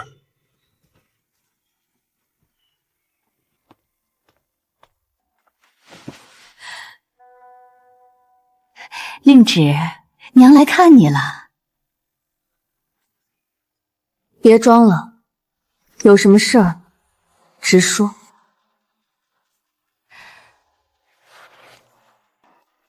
你还记得隔壁村的王二吗？他一直惦记着你。还特意从乡下赶来了京城。令芷，这国公府就是个囚笼，萧将军也撑不了多久。跟着王二回乡下，虽然苦点，但至少自由自在啊，比在这守活寡强啊。楚氏，你找死！王二，他还惦记我呢，这么多年了，倒是痴心。可我已经嫁人了，总不能丢下将军跟他走吧？江令芷，你还真顺着他的话说。有什么不能的？只要你愿意，娘帮你安排。王二说了，他会在城外等你。3更天的时候，你从后门溜出去就行，没人会发现的。真的吗？那他打算带多少彩礼来接我啊？我现在可是镇北将军夫人，总不能就这么两手空空跟他走吧？至少也得黄金100两，良田1000亩，不然多掉价啊！彩礼的事好说，等你们回了乡下，慢慢挣就是了。那可不行，没有彩礼，我才不跟他走呢。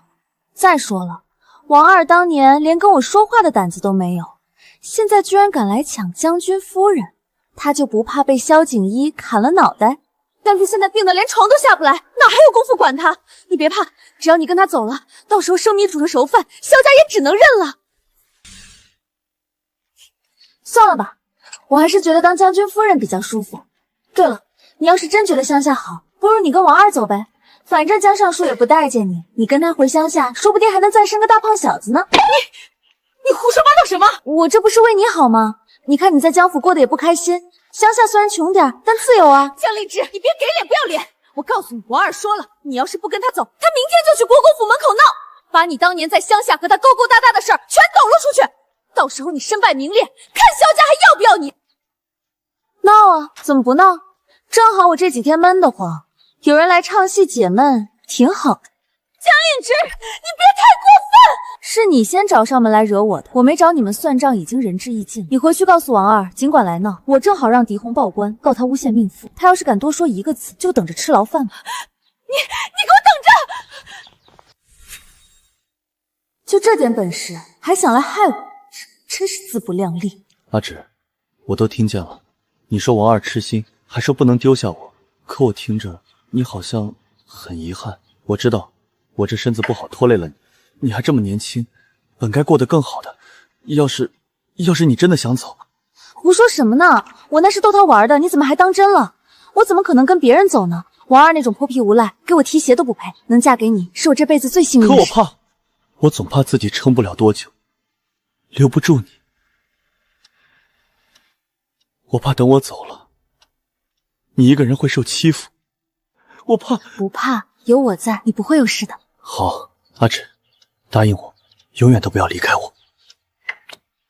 我答应你，这辈子只跟着你。我去让云柔把早膳热一下。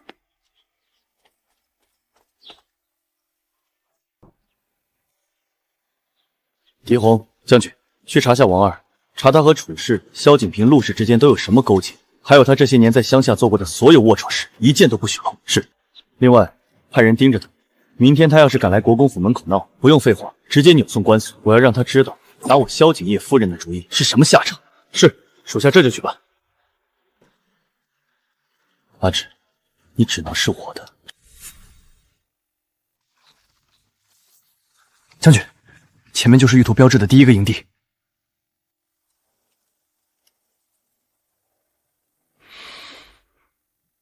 不对劲，太近了。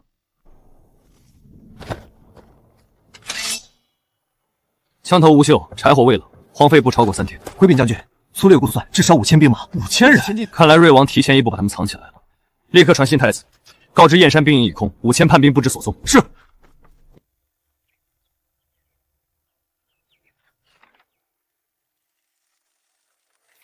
果然是玉兔的消息，这次定能抓住瑞王的把柄。夫人，您一个人出去太危险了，要不我跟您一起去吧？不用，事关机密，人多反而容易暴露。你们在家好好守着将军，我很快就回来。他要去哪儿？为什么不选人跟着？他是不是不想等我了？是不是要丢下我跟别人走了？将军，江令之，你要是敢走，我就算爬也要把你抓回来。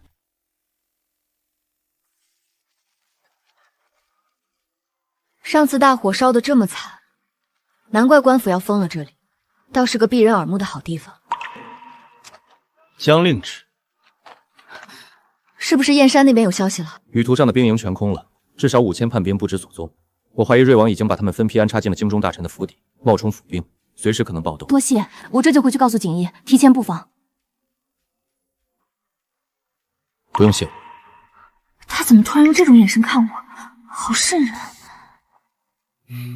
你从后门走，我从前门离开，分头走，不容易被盯上。莫名其妙。好芷，你可算来了，哥哥等你好久了。别碰我！你是什么人？怎么不认识哥哥了？当年在乡下，哥哥天天就盼着看你一眼。现在好了，你娘收了我50两银子，把你许给我了。她说你早就不想守着那个病秧子将军，还特意让你大哥把你骗到这儿来跟我私奔。小子！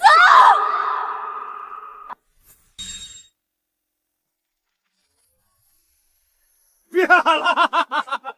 你的好哥哥早就走了，他亲口跟我说，只要我带你回乡下，永远不让你回京城，他就既往不咎。他呀，是巴不得你死在这儿呢。原来他从来都没有信过我，亏我还以为……小美人，别挣扎了，跟哥哥回乡下，包你吃香的喝辣的。滚开！敢碰我一下，我就让你血溅当场。哟，还挺烈，不过没关系，等生米煮成熟饭，看你还怎么嘴硬。将军，您真的不管大小姐了吗？王二那个泼皮什么事都做得出来，万一……你懂什么？将军，您瞒得了旁人，却瞒不过自己。您若是真的对大小姐置之不理，就不会特意选在云香楼这样僻静的地方，也不会提前遣散周边闲散人员，只留下王二这等无能之人。您还特意提早让我就近等候，留作后手。胡说！我只是不想让她死得太难看。您早就把大小姐当成亲妹妹了，只是您自己不肯承认。现在回去还来得及，要是晚了，真出了什么事，您这辈子都会后悔的。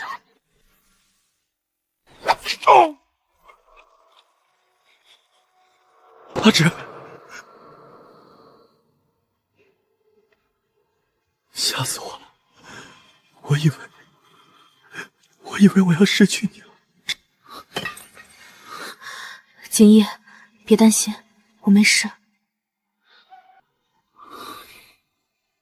把他绑起来，扭送进赵府，告他诬陷命妇寻衅滋事。是。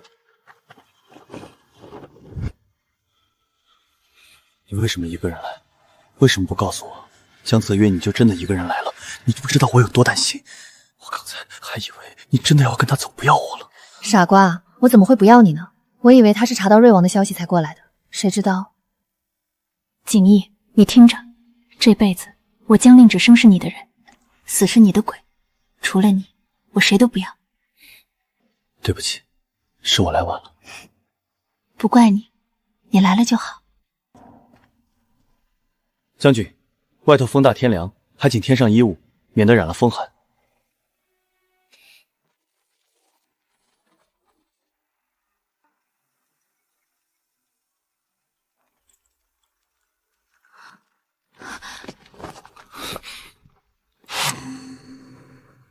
别怕，有我在。将军，那是不是萧将军？回去，将军，我说回去，回云香楼。是。将军，我们还是来晚了。大小姐她……我看得到。看到了，那你倒是动啊，去和大小姐道歉，去跟萧将军解释。老齐在马上装什么呀？你是不是也觉得我愚蠢透顶了？将军，您熟读兵书，运筹帷幄，怎么会蠢呢？18年前，我阿娘怀上了江令芷。我知道我阿娘怀的是个妹妹时，不管是我还是我爹都很高兴。那时我天天趴在阿娘的肚子上跟妹妹说话，盼着她快点出生。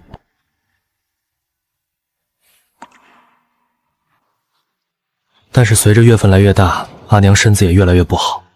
大夫说她身子太虚，根本就撑不到生产，建议打掉这个孩子。可是阿娘舍不得。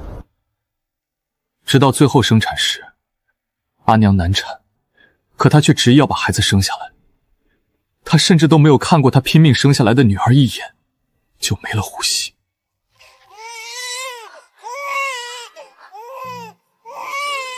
阿娘死的时候，我就在她身边，满屋都是血腥气，她却躺在那儿，再也不会醒了。将军，我跟你说这些做什么？罢了，来都来了，那便把话说清楚再走。你醒了？受你所托，我查到的事情都跟江令芷说过了。燕山兵营已空，5000叛兵不知所踪，大概率安插进了京中大臣府邸。后面你接着查下去便是。查案的事我承你的情，但一码归一码，若你再有下次，敢把阿芷置于危险之中，我会绝了魏兰的粉，将她挫骨扬灰。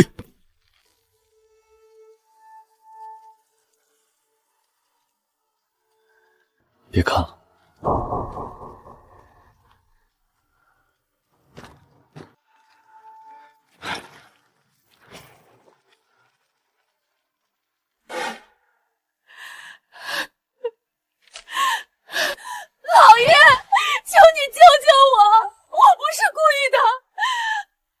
只是一时糊涂啊！你都做了什么？我就是看不惯江令芷那个贱人，他抢了令渊的婚事，还害得令渊小产。我只是想给他一个教训。老爷，求你看在我伺候你17年的份上，至少救救令渊吧！他什么都不知道啊！是他自找的。 17年了，魏兰已经死了17年了，可江川还是这么一副冷情冷肺的模样，谁都不在意。江川，你有心吗？令渊只是一时错了主意，江令芷还活着，可令渊他的下半辈子就毁了。如此愚蠢恶毒，莫要再上江家的族谱了，送走吧。江川，你会下地狱的！我诅咒你和魏兰生生世世，永远不得团聚，不得善终。拖下去，家法30。不能这么对我，江川，你一定要这么狠心吗？江川，去把江泽叫来。是。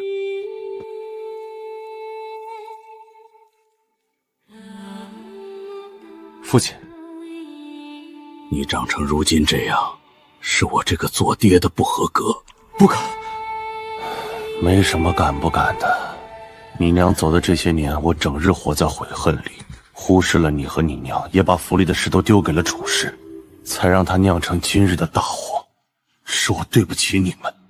父亲，你可知你娘为何会身子那么弱？为何生令芷的时候会难产而死？不是因为江令芷克母吗？不是。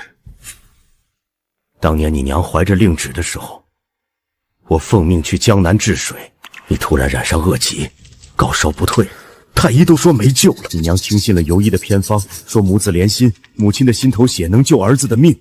等我3个月后从江南回来，你娘已经取了整整3个月的心头血。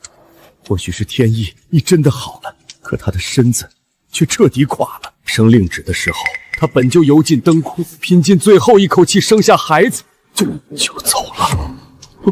不可能，我害死了阿娘，不是江令芷，是我。那我恨了令芷的18之年算什么？我甚至还帮着令渊和楚氏想要让他……我都做了什么？出去吧，大公子。原来我才是那个罪人，江令氏背了18年的债，如今该我来还。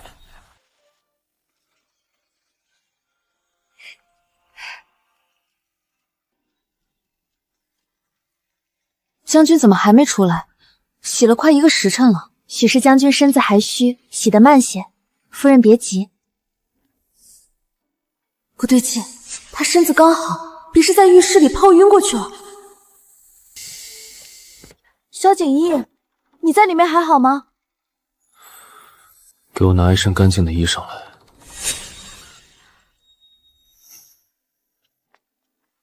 你等着，马上来。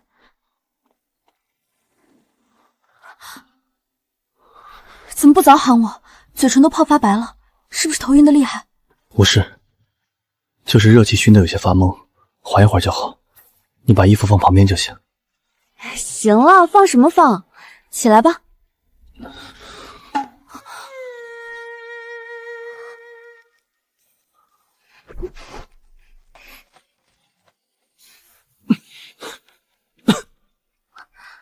我看看，别真泡出事了。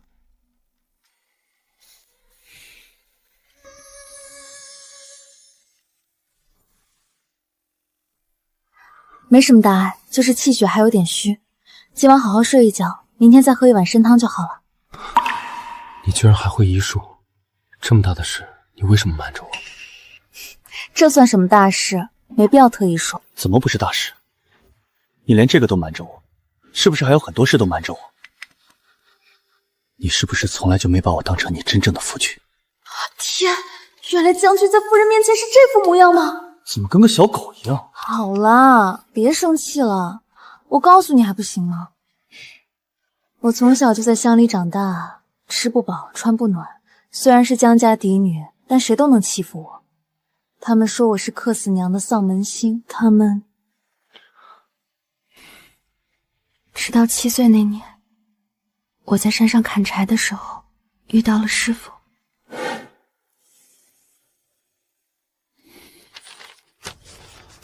把这些送到定国公府司夫人手里，不要留名，别让他知道是我送的。大公子，您这又是何必？大小姐她未必肯领这个情。我欠她的，这辈子都还不清。能替她扫清一点障碍，算一点吧。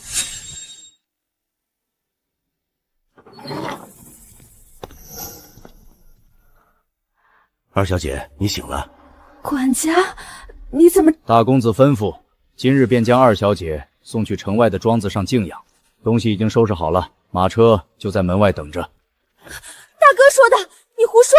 大哥最疼我了，怎么会把我送去那种鬼地方？昨日，二小姐和楚夫人勾结王二，意图谋害镇国将军夫人的所作所为，大公子亲眼所见。不是的，我没有。大哥不能这么对我，我不去，我死也不去什么庄子。我是萧国公府大房的人，我怀了萧燕的孩子，将来是要做世子夫人的，轮不到他江泽来定我的罪。到了庄子上，二小姐若是想给国公府送信，尽可以写了交于庄头。只是老爷已经发话，从今日起，将二小姐从江家族谱上除名，往后你就再也不是江尚书府的二小姐了。除名？怎么会？我是江家的二小姐啊！还请二小姐快些动身吧。你们怎么能这么对我？大公子说了，5时之前必须出城。不可能，不可能！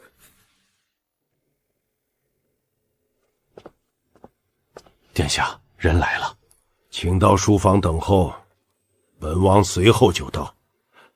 是。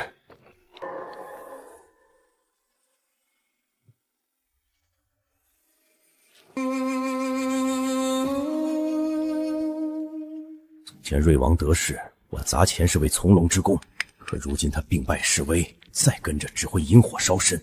但我投进去的3000多万两也不能打水漂，还有世子之位。老夫人偏心萧景逸，没瑞王撑腰，我这辈子怕是都当不上国公。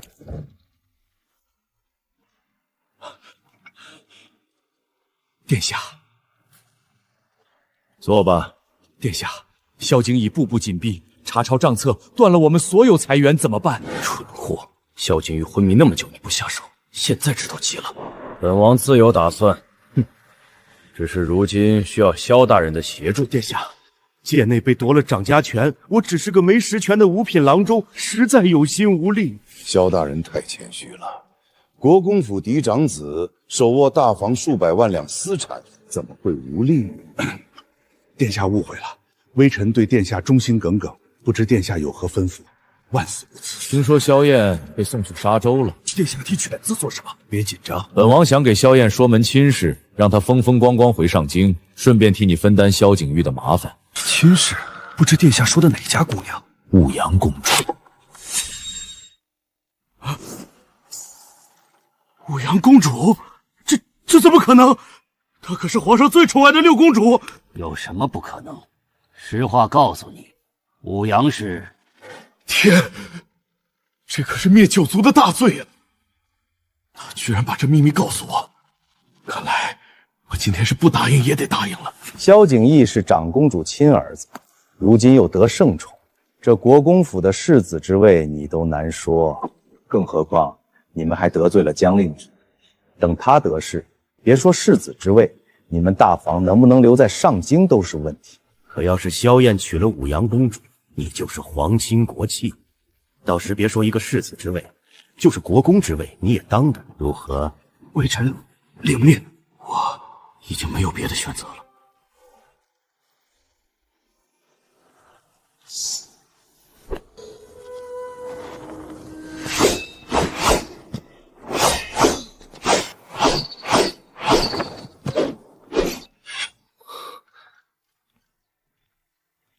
夫人，慢点儿，别逞强。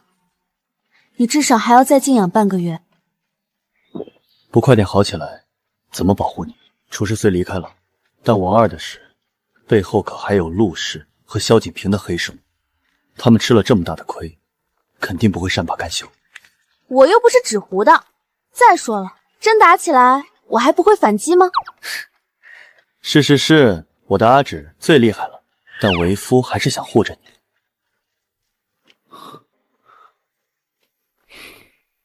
将军、夫人，有紧急密报。说盯着萧景平的人汇报，今日他乔装成卖菜翁，秘密进了瑞王府，和瑞王在书房密谈了1个时辰。哦，什么秘密要这么偷偷摸摸？欧阳公主是瑞王和周贵妃的。瑞王为了彻底拉拢萧景平，答应把武阳公主嫁给萧燕，用公主的身份换萧燕从沙坡重回上京。萧景平回府后，立刻告诉了陆氏，现在已经让下人开始准备提亲的彩礼了。瑞王倒是打得一手好算盘，用一桩婚事就换了萧景平的死心塌地。何止啊，他这可是一箭双雕的主意。我听说武阳公主对你可是痴心一片，若她嫁进国公府，既能搅得我们不得安宁，还能监视我们的一举一动，真是打得个如意算盘。没有，我跟她一点关系都没有，我连她长什么样都记不清。阿志，你别听旁人胡说。我又没说你跟她有关系，你急什么？我就是怕你误会，我心里只有你一个人，从来没有过别人。狄红，去找几个戏台班子过来。是。阿芷，你这是？送他们一份大礼。王妃娘娘，您今日气色真好。一会儿我要去书房见王爷，王爷见到您打扮的这样美，肯定会很高兴。就你贫嘴！王妃娘娘，王妃娘娘，大事不好了！樊楼今天唱了一出戏，整个上中都传遍了。怎么了？吞吞吐吐，一出戏而已，值得你这么大惊小怪？不是普通的戏，那戏唱的是一位富家小姐与公子私定了终生，却被婆母逼嫁给公子兄长。公子为解相思，娶了小姐的妹妹当替身。婚后二人却暗通欢聚，生下一双儿女，还谋夺兄长家产。那妹妹从头到尾就只是个挡箭牌。王妃娘娘，全县京的人都在对号入座呀。他们说戏里的公子是王爷，嫂子是周贵妃，那个挡箭牌妹妹就是您啊！你说什么？老奴不敢骗您，他们还说三皇子和武阳公主实际上是。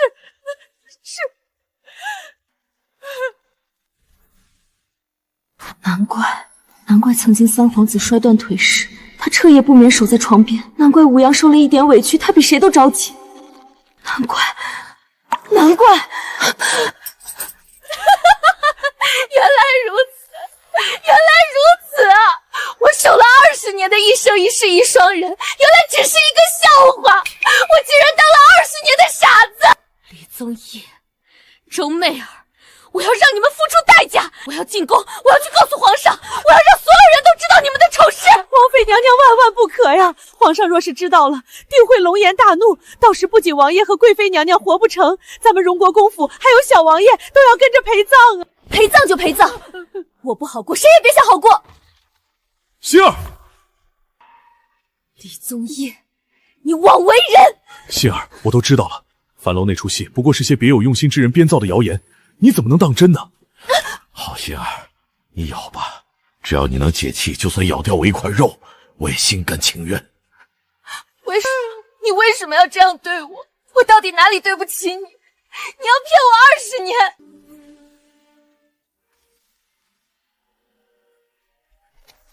希儿，你冷静一点。你要是现在进宫，不仅会害死我和媚儿，还会害死坦儿啊！你就忍心看着我们唯一的儿子落得个身首异处的下场吗？我的坦儿。是啊，坦儿很快就要从朔州回来了，我们一家人还要好好过日子呢。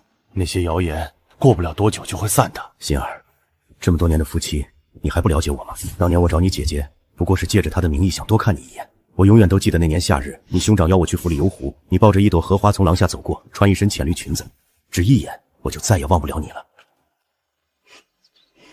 王爷，对不起，是我误会你了，我不该听信那些谣言，跟你发脾气。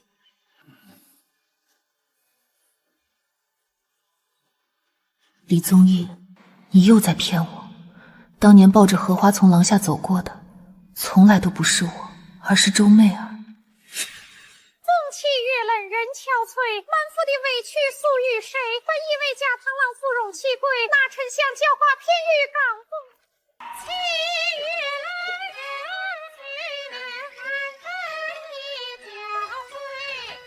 你为奇怪，樊楼的戏都唱了快7天了，整个上春部都传遍了，瑞王府怎么一点动静都没有？瑞王最擅长用虚情假意哄人，按说瑞王妃知道真相后定然会崩溃，除非瑞王已经用什么法子安抚住。安抚？20年的欺骗，岂是3言2语就能抹平的？瑞王妃看着柔弱，骨子里却比谁都刚烈，我不信她会就这么算了。就怕瑞王狗急跳墙，他为了保密，什么事都做得出来。将军，夫人，不好了，瑞王妃跑了。跑了？跑哪儿去了？她甩开了所有跟着的下人，独一人坐了马车。我就知道，瑞王妃可不是那种被欺负了会忍着的人。是往御书房去的，属下追都追不上。走，立刻进宫。若瑞王得到消息，瑞王妃恐怕就没命了。走，这出戏唱到现在，也该到收网的时候了。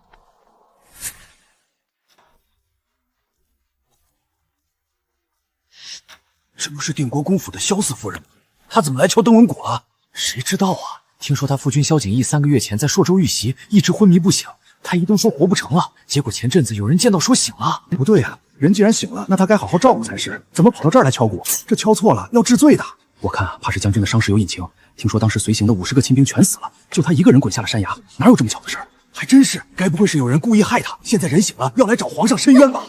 萧四夫人，登文谷非惊天大案，不得擅敲。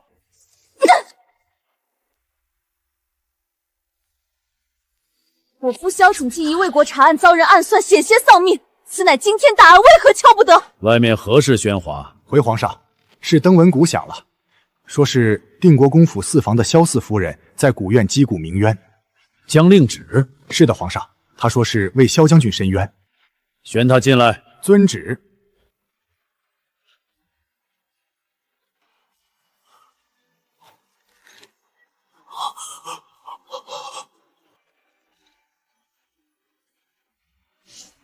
景爷，你的腿！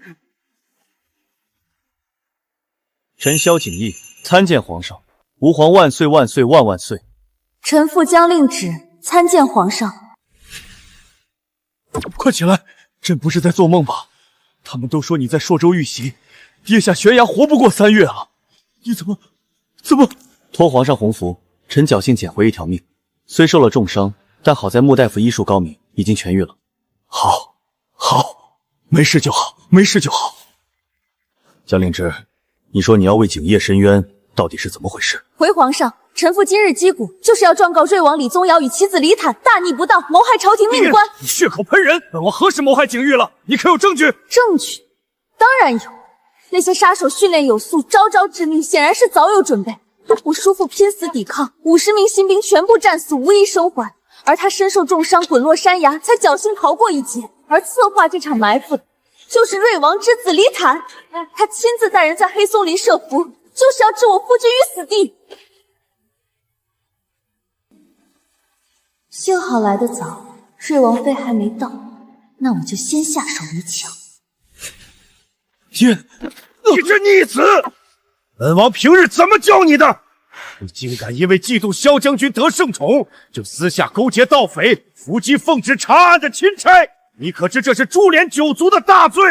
我嫉妒、勾结盗匪，父亲他竟是想要我替他顶罪。儿儿，只要杀了萧景义，保住瑞王府，将来这王位必定是你的。在干什么？还不动手！等萧景义查到燕山，我们全都得死！大逆不道的逆子！有你何用？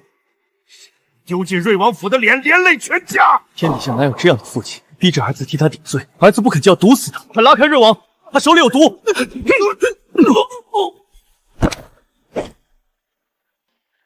瑞王爷，您这是在教训世子，还是要杀人灭口啊？瑞王殿下，世子什么都还没招供，您就急着要他的命，莫非是怕他说出什么不该说的？李坦，说，到底是谁指使你伏击萧景义？公义，朕待你不薄，你为何要如此？皇兄，臣弟确实想让他死，但绝无谋反之心啊！臣弟也是近日才知，李坦不是我的亲骨肉，而是王妃和马夫私通生下的孽种。臣弟当了20年的活王八，一时气急才想杀了他泄愤。你胡说！为了脱罪，竟然污蔑我母亲！宗业，你不是人！你这狼心狗肺的东西，不仅不认生父，还勾结逆贼陷害我，死不足惜！昏君，他要谋你的江山，你怎么就是不信？放肆！捂上他的嘴！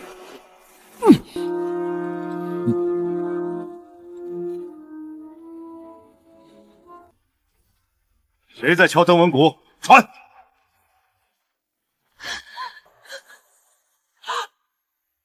儿，我的儿！杏儿，你怎么来了？快回去，有什么事我们回家说。回家？李宗义，我们早就没有家了。臣父敲登文鼓，要告发瑞王李宗业谋逆。这是我从他书房密室找到的。他私下联络朝中大臣，在燕山养了5000私兵，意图谋反篡位。这些就是他通敌的罪证。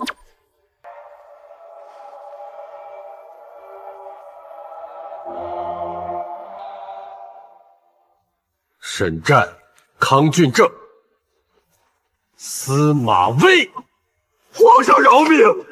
臣等是被瑞王蛊惑的。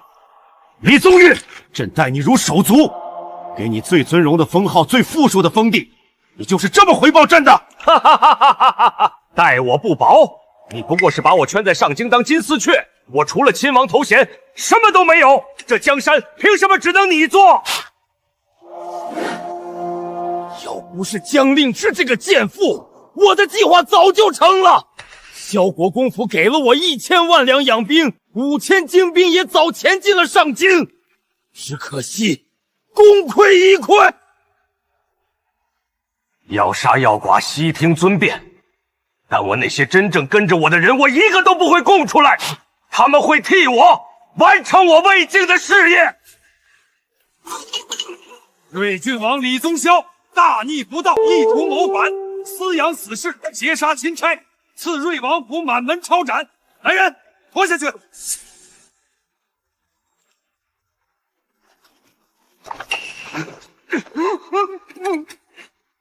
皇上且慢，臣妇还有要事告发。周氏，还有什么话说？别听他胡说，他疯了！他为了给那个马夫报仇，什么笑话都编得出来。瑞王谋反的真正缘由，根本不是他说的那样。他是为了……你住口！周心儿，我答应你，我不怪你告发我谋逆，我们来世再做夫妻。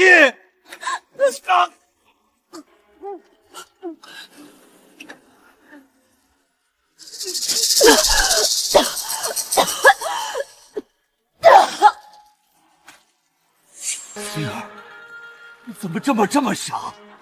希望这为了那个马夫，你竟然要殉情吗？宗义，你好狠的心！别动，屏住呼吸。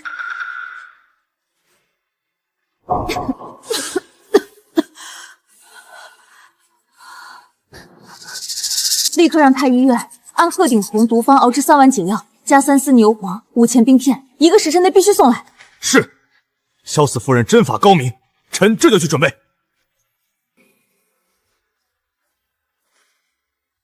回皇上，王妃服毒不多，且处理及时，暂时止住了毒血蔓延。等解药送来，便可彻底清除余力。好，干得不错。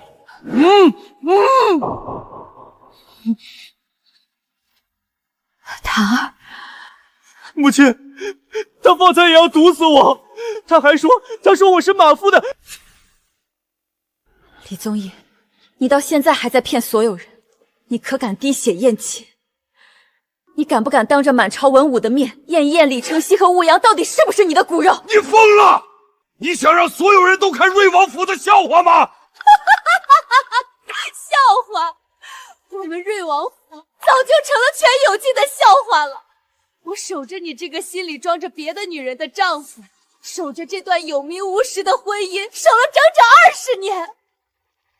你总说等事成之后给我名分，可你心里的皇后之位，从来都是给周媚儿留的。我今天就把话挑明了。你想护着他们母子，我偏不顺你的愿。我就是要让全天下都知道，你李宗彦是个窃人江山、骗妻害子的卑鄙小人。周薰儿，皇上，我以性命担保，李宗彦和周媚儿二人私通20多年，他谋夺皇位就是为了名正言顺的和他长相厮守，把江山传给他们的儿子。奸妇，你胡说！皇兄，你别信他，他是故意编造这种谎话来污蔑我，臣弟是清清白白的。什么谎话能编得这么天衣无缝？你说，他是怎么知道的？回皇上的话，此事臣知道。江尚书，你怎么会掺和进来？臣的亡妻魏兰生前爱写画本子，前几日整理遗物，发现一本魏晋之作，内容竟与樊楼传唱的戏文一模一样。臣觉得稀奇，便让犬子江泽排演，谁知竟牵出如此惊天秘辛。那画本中写的清清楚楚，当年太后寿宴，皇上误饮掺药的酒，与尚在闺阁的周媚儿的私情。瑞王为了心上人，转而求娶了他的妹妹周馨儿，也就是如今的瑞王妃。这20多年来，二人一直暗通款曲，从未断过。魏兰和周家确实有点关系，曾经也在周家住过一段时间，与周媚儿是闺中好友，所以这都是真的。传朕旨意，立刻封锁后宫，将周贵妃、三皇子李承继、武阳公主软禁在各自宫中，任何人不得探视。命禁军立刻包围瑞王府，抄没所有家产，府中上下一律拿下，等候发落。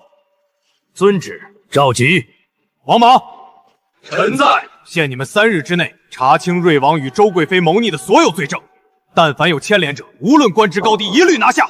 臣遵旨。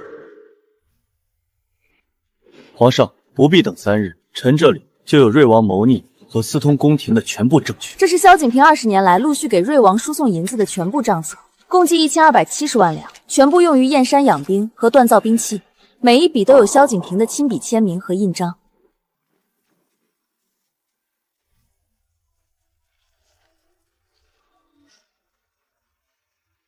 李宗义，你还有什么话说？将令旨，我做鬼也不会放过你。那你就等着下地狱吧。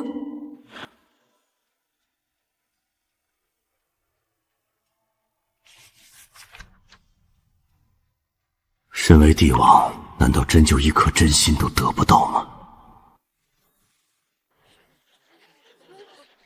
奉天承运，皇帝诏曰：瑞王李宗义、贵妃周媚儿大逆不道，意图谋反，罪无可赦，赐斩刑。三皇子李承继、武阳公主废为庶人，瑞王妃周氏、瑞王之子李坦揭发有功，免其死罪，流放3000里，永世不得回京。行刑！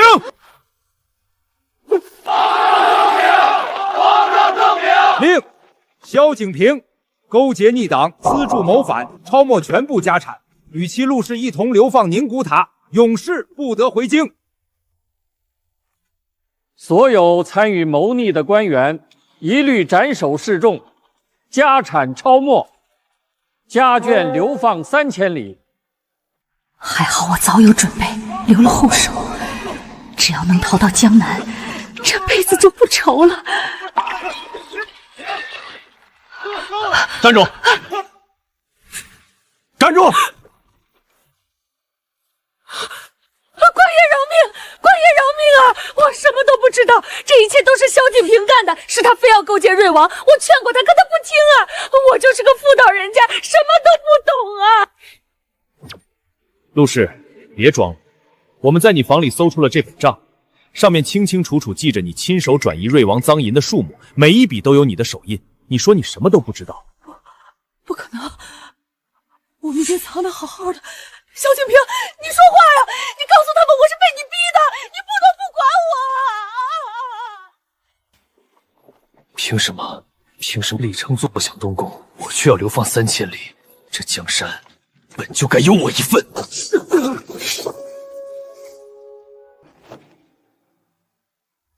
三皇子，属下救驾来迟。瑞王殿下早有安排，燕山3000旧部，周边3县守军都听候殿下调遣。好，天不绝我，传我命令，即刻起兵。就说妖言晃主构陷皇亲，我奉天靖难，清君侧，诛奸佞。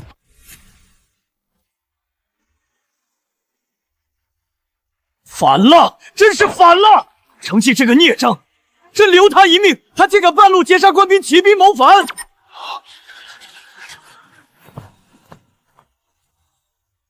皇上，臣愿领兵出征。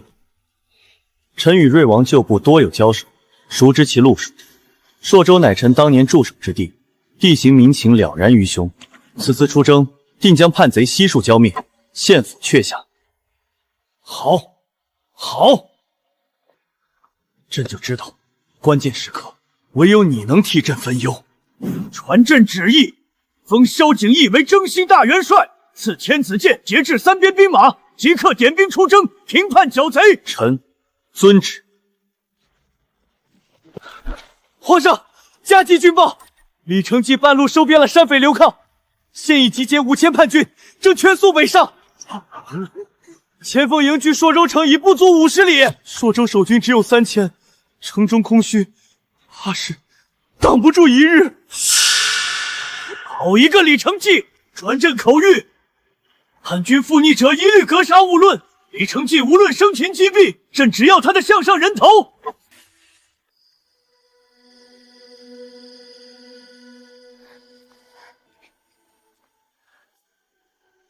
明日5更出征。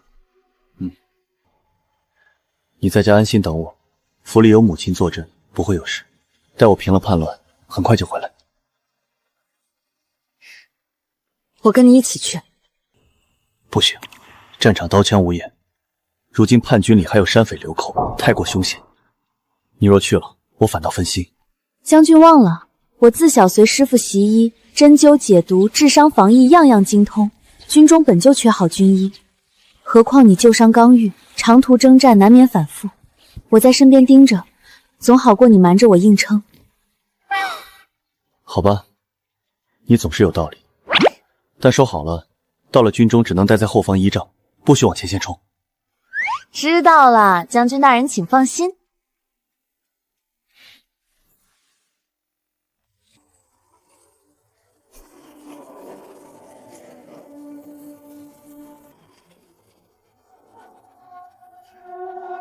元帅，你可算来了！弟兄们拼死挡了叛军2轮攻城，折损了近1000人，好不容易把人拦在城外，可军中突然遭了暗算，也不知道叛军使了什么阴招，一夜之间，全营弟兄都上吐下泻，浑身发软，连兵器都握不住，军医熬了好几副药都不管用，再这样下去，撑不过明日了。求元帅救救弟兄们！莫急，先带我去伤兵营看看。我也去。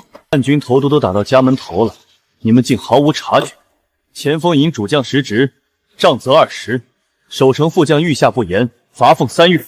再敢有半分懈怠，军法处置。末将遵命。我怎么这么忙？萧元帅这是在煎药还是在烧炭啊？是这军医药炉火候不均，粗制滥造。哦，那药炉是自己长脚跑过来把灰抹你脸上啦？我看你今日守了1天伤兵藤，没歇过，才想熬碗安神汤给你。哪有3军元帅亲自蹲在这儿煎药的？传出去不怕底下将士笑你？旁人笑不笑管不着，我只想给你熬。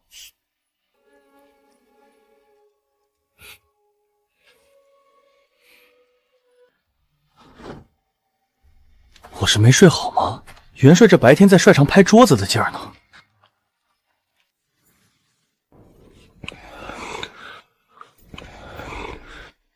夫人，您真是活菩萨呀！昨晚喝了药，半夜就不泻了，今天身上都有劲儿了。多谢夫人救命之恩。等我们好了，定跟着元帅好好杀贼，绝不给您丢脸。好好休养，不必多礼，守好朔州城，便是谢我了。真好了，真好了！昨日你们还连碗都端不住，今天就能下地了。回将军是真好了。昨晚我喝了夫人配的汤药，半夜就不泻了，身上也慢慢有劲儿了。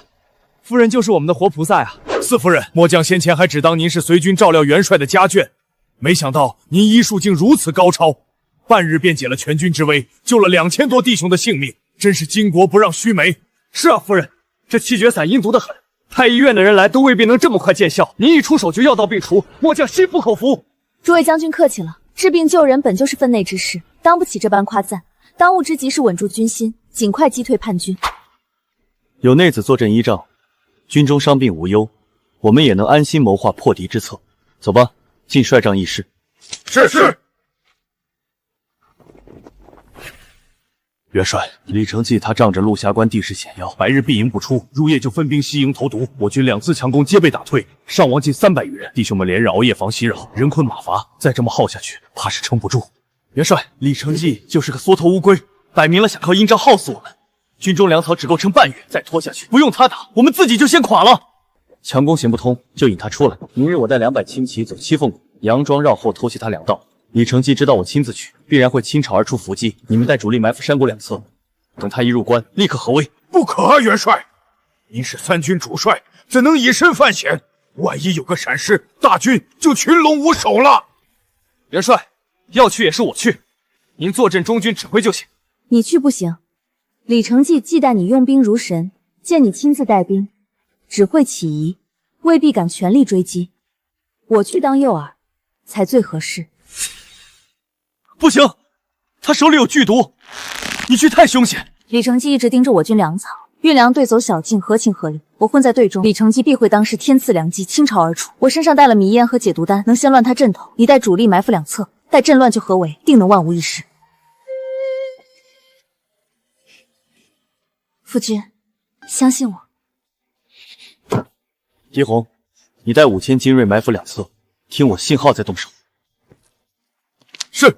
你务必护住自己，但凡有半点危险，立刻发信号撤退。放心，我心里有数。夫人，都走一半了，叛军怎么还没来？不会是识破了吧？别急，他盯着我军粮草不是1天2天了，不会放过这块肥肉的。是萧家军的粮队，一个都别放过！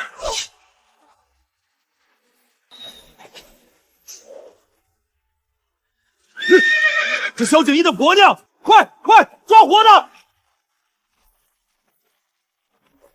真是踏破铁鞋无觅处。哈哈哈哈哈！江令之，你好好的后方依仗不担，偏要送上门来。萧景义不是护你如命吗？我倒要看看，没了你，他这战神还能不能沉得住气？李承继，别白日做梦！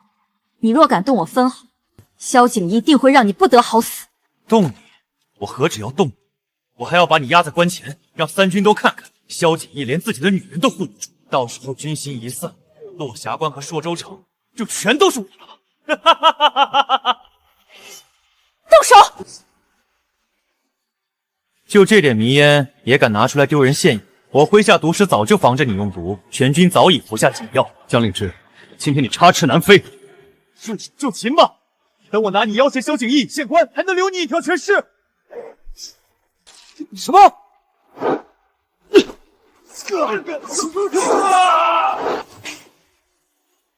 敢动我夫人，找死！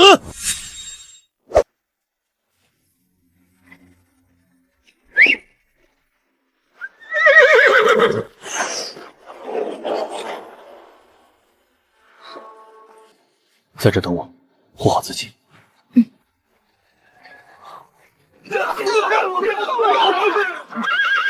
元帅有令，降者不杀，顽抗者斩！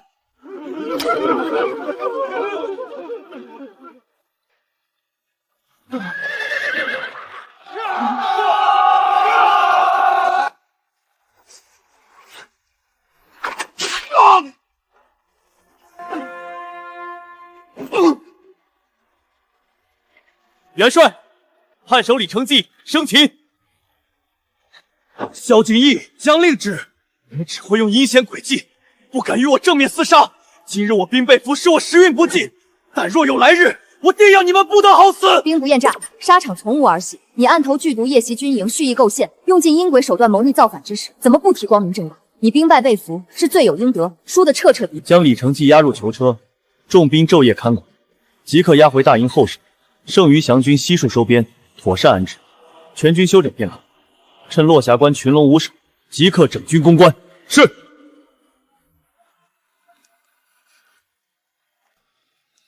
战事彻底平定，我们就可以回家了。回家。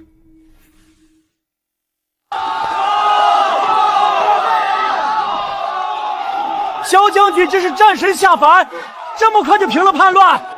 四夫人也厉害啊！听说在战场上救了好多士兵，真是巾帼不让须眉。景逸，你果然没让朕失望，短短1月便平定叛乱，生擒叛首，实乃我大朝第一功臣。臣不敢居功，全赖陛下天威，三军将士用命。内子在军中救治伤员，献策破敌，功不可没。镇北将军萧景义平叛有功，10亿再加3000户，晋封镇北侯。其夫人姜氏聪慧果敢，有勇有谋，进超品诰命夫人，赐奉差一队，锦缎百尺，以彰其功。臣父谢陛下隆恩。皇上，臣有本奏。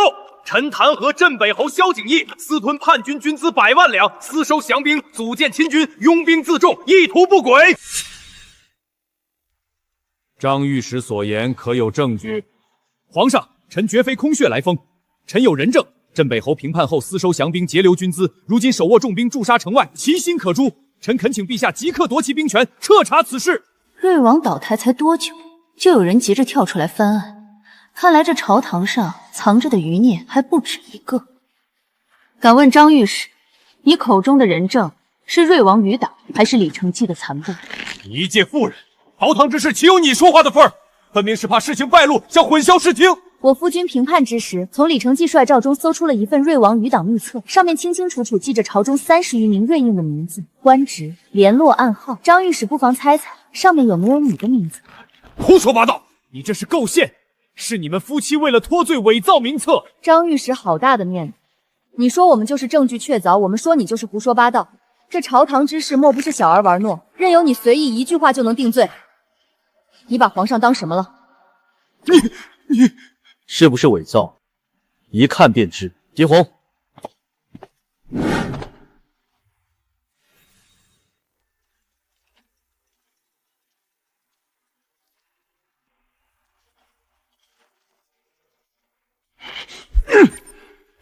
张敏，你自己看，这上面的花押是不是你的手笔？10年来，你收受瑞王贿赂共计80万两，暗中传递朝政消息。李承季起兵，你就是京中内应。皇上，臣还带来了叛军信使俘虏，此人正是负责联络京中内应的人，可当场指认。不可能，名次明明被烧了，怎么会？瑞王谋逆你侥幸漏腾，不知悔改，反而构陷忠良，意图为逆党翻案，如此行径，死不足惜。来人，将张林拖下去，打入天牢。明日午时斩首示众，抄没全家，家眷流放3000里。传令大理寺，按名次彻查所有余党，一个都不许放过。不要！皇上，臣是冤枉的，臣是冤枉的呀！醒醒！皇上圣明，忠良无恙。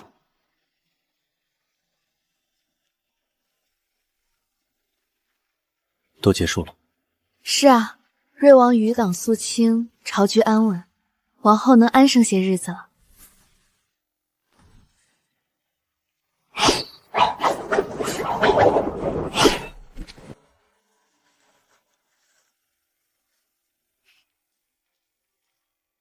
夫人，大公子江泽派人送来了一车礼物，说是给您赔罪的。他说当年是他糊涂，误会了您这么多年，只求您能给他一个道歉的机会。不必了，礼物让他原封不动带回去吧。我和江家早就没什么关系了，告诉他以后不必再来，各自安好便好。是，夫人。萧景一，我没有家了。胡说，我不是你的家吗？难道你还想跟别人？好啦，我不是说过吗？这辈子只会有你。阿芷，什么？我想再娶你一次，8抬大轿，10里红妆。我想让全上京的人都知道你是我的妻，此生唯一的妻。大公子，我家夫人说礼物您带回去吧，她和江家早已无关，也不必再提什么赔罪，以后还请您不要再来了。是啊，他在乡下吃了18年的苦，被楚氏和江令宇欺负了18年。我这个做大哥的，不仅没有护着他，反而一次次误会他，甚至差点害死他。一句对不起，又算得了什么呢？也好，他现在过得很好，有萧景怡护着，就再也没有人能欺负他了，这就够了。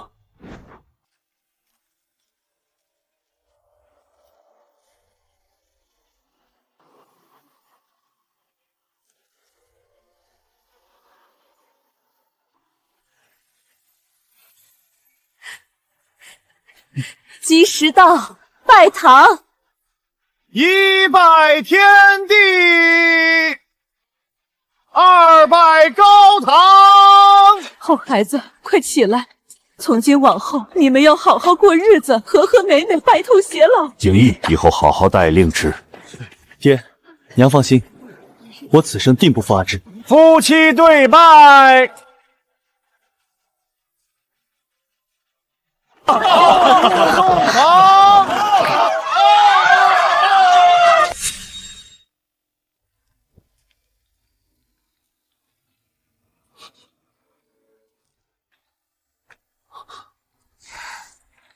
这凤冠也太重了，压得我脖子都快断了。委屈阿芷了，等过了今日，再也不让你受这种苦。不苦，只要最后是你，所有的苦都值得。我曾经以为我这辈子都会被困在那个小山村，孤苦伶仃的过一辈子，直到遇见你，我才知道，原来拥有家是这样幸福的一件事。该说谢谢的人是我，在我最绝望的时候，是你没有放弃我，是你把我从鬼门关拉了回来，是你给了我活下去的希望。阿芷，没有你，就没有今天的我。将军、夫人，老夫人让奴婢送合卺酒过来。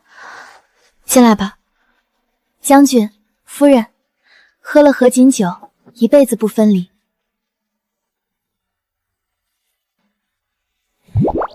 奴婢不打扰将军和夫人了，早些歇息。阿芷，我爱你，生生世世，永不分离。我也爱你。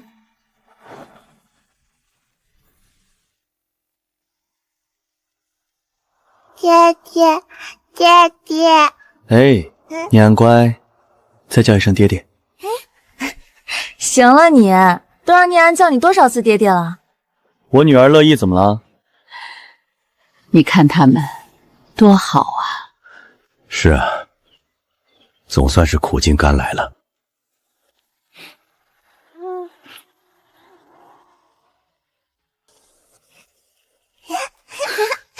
阿芷，有你和念安在，我此生无憾。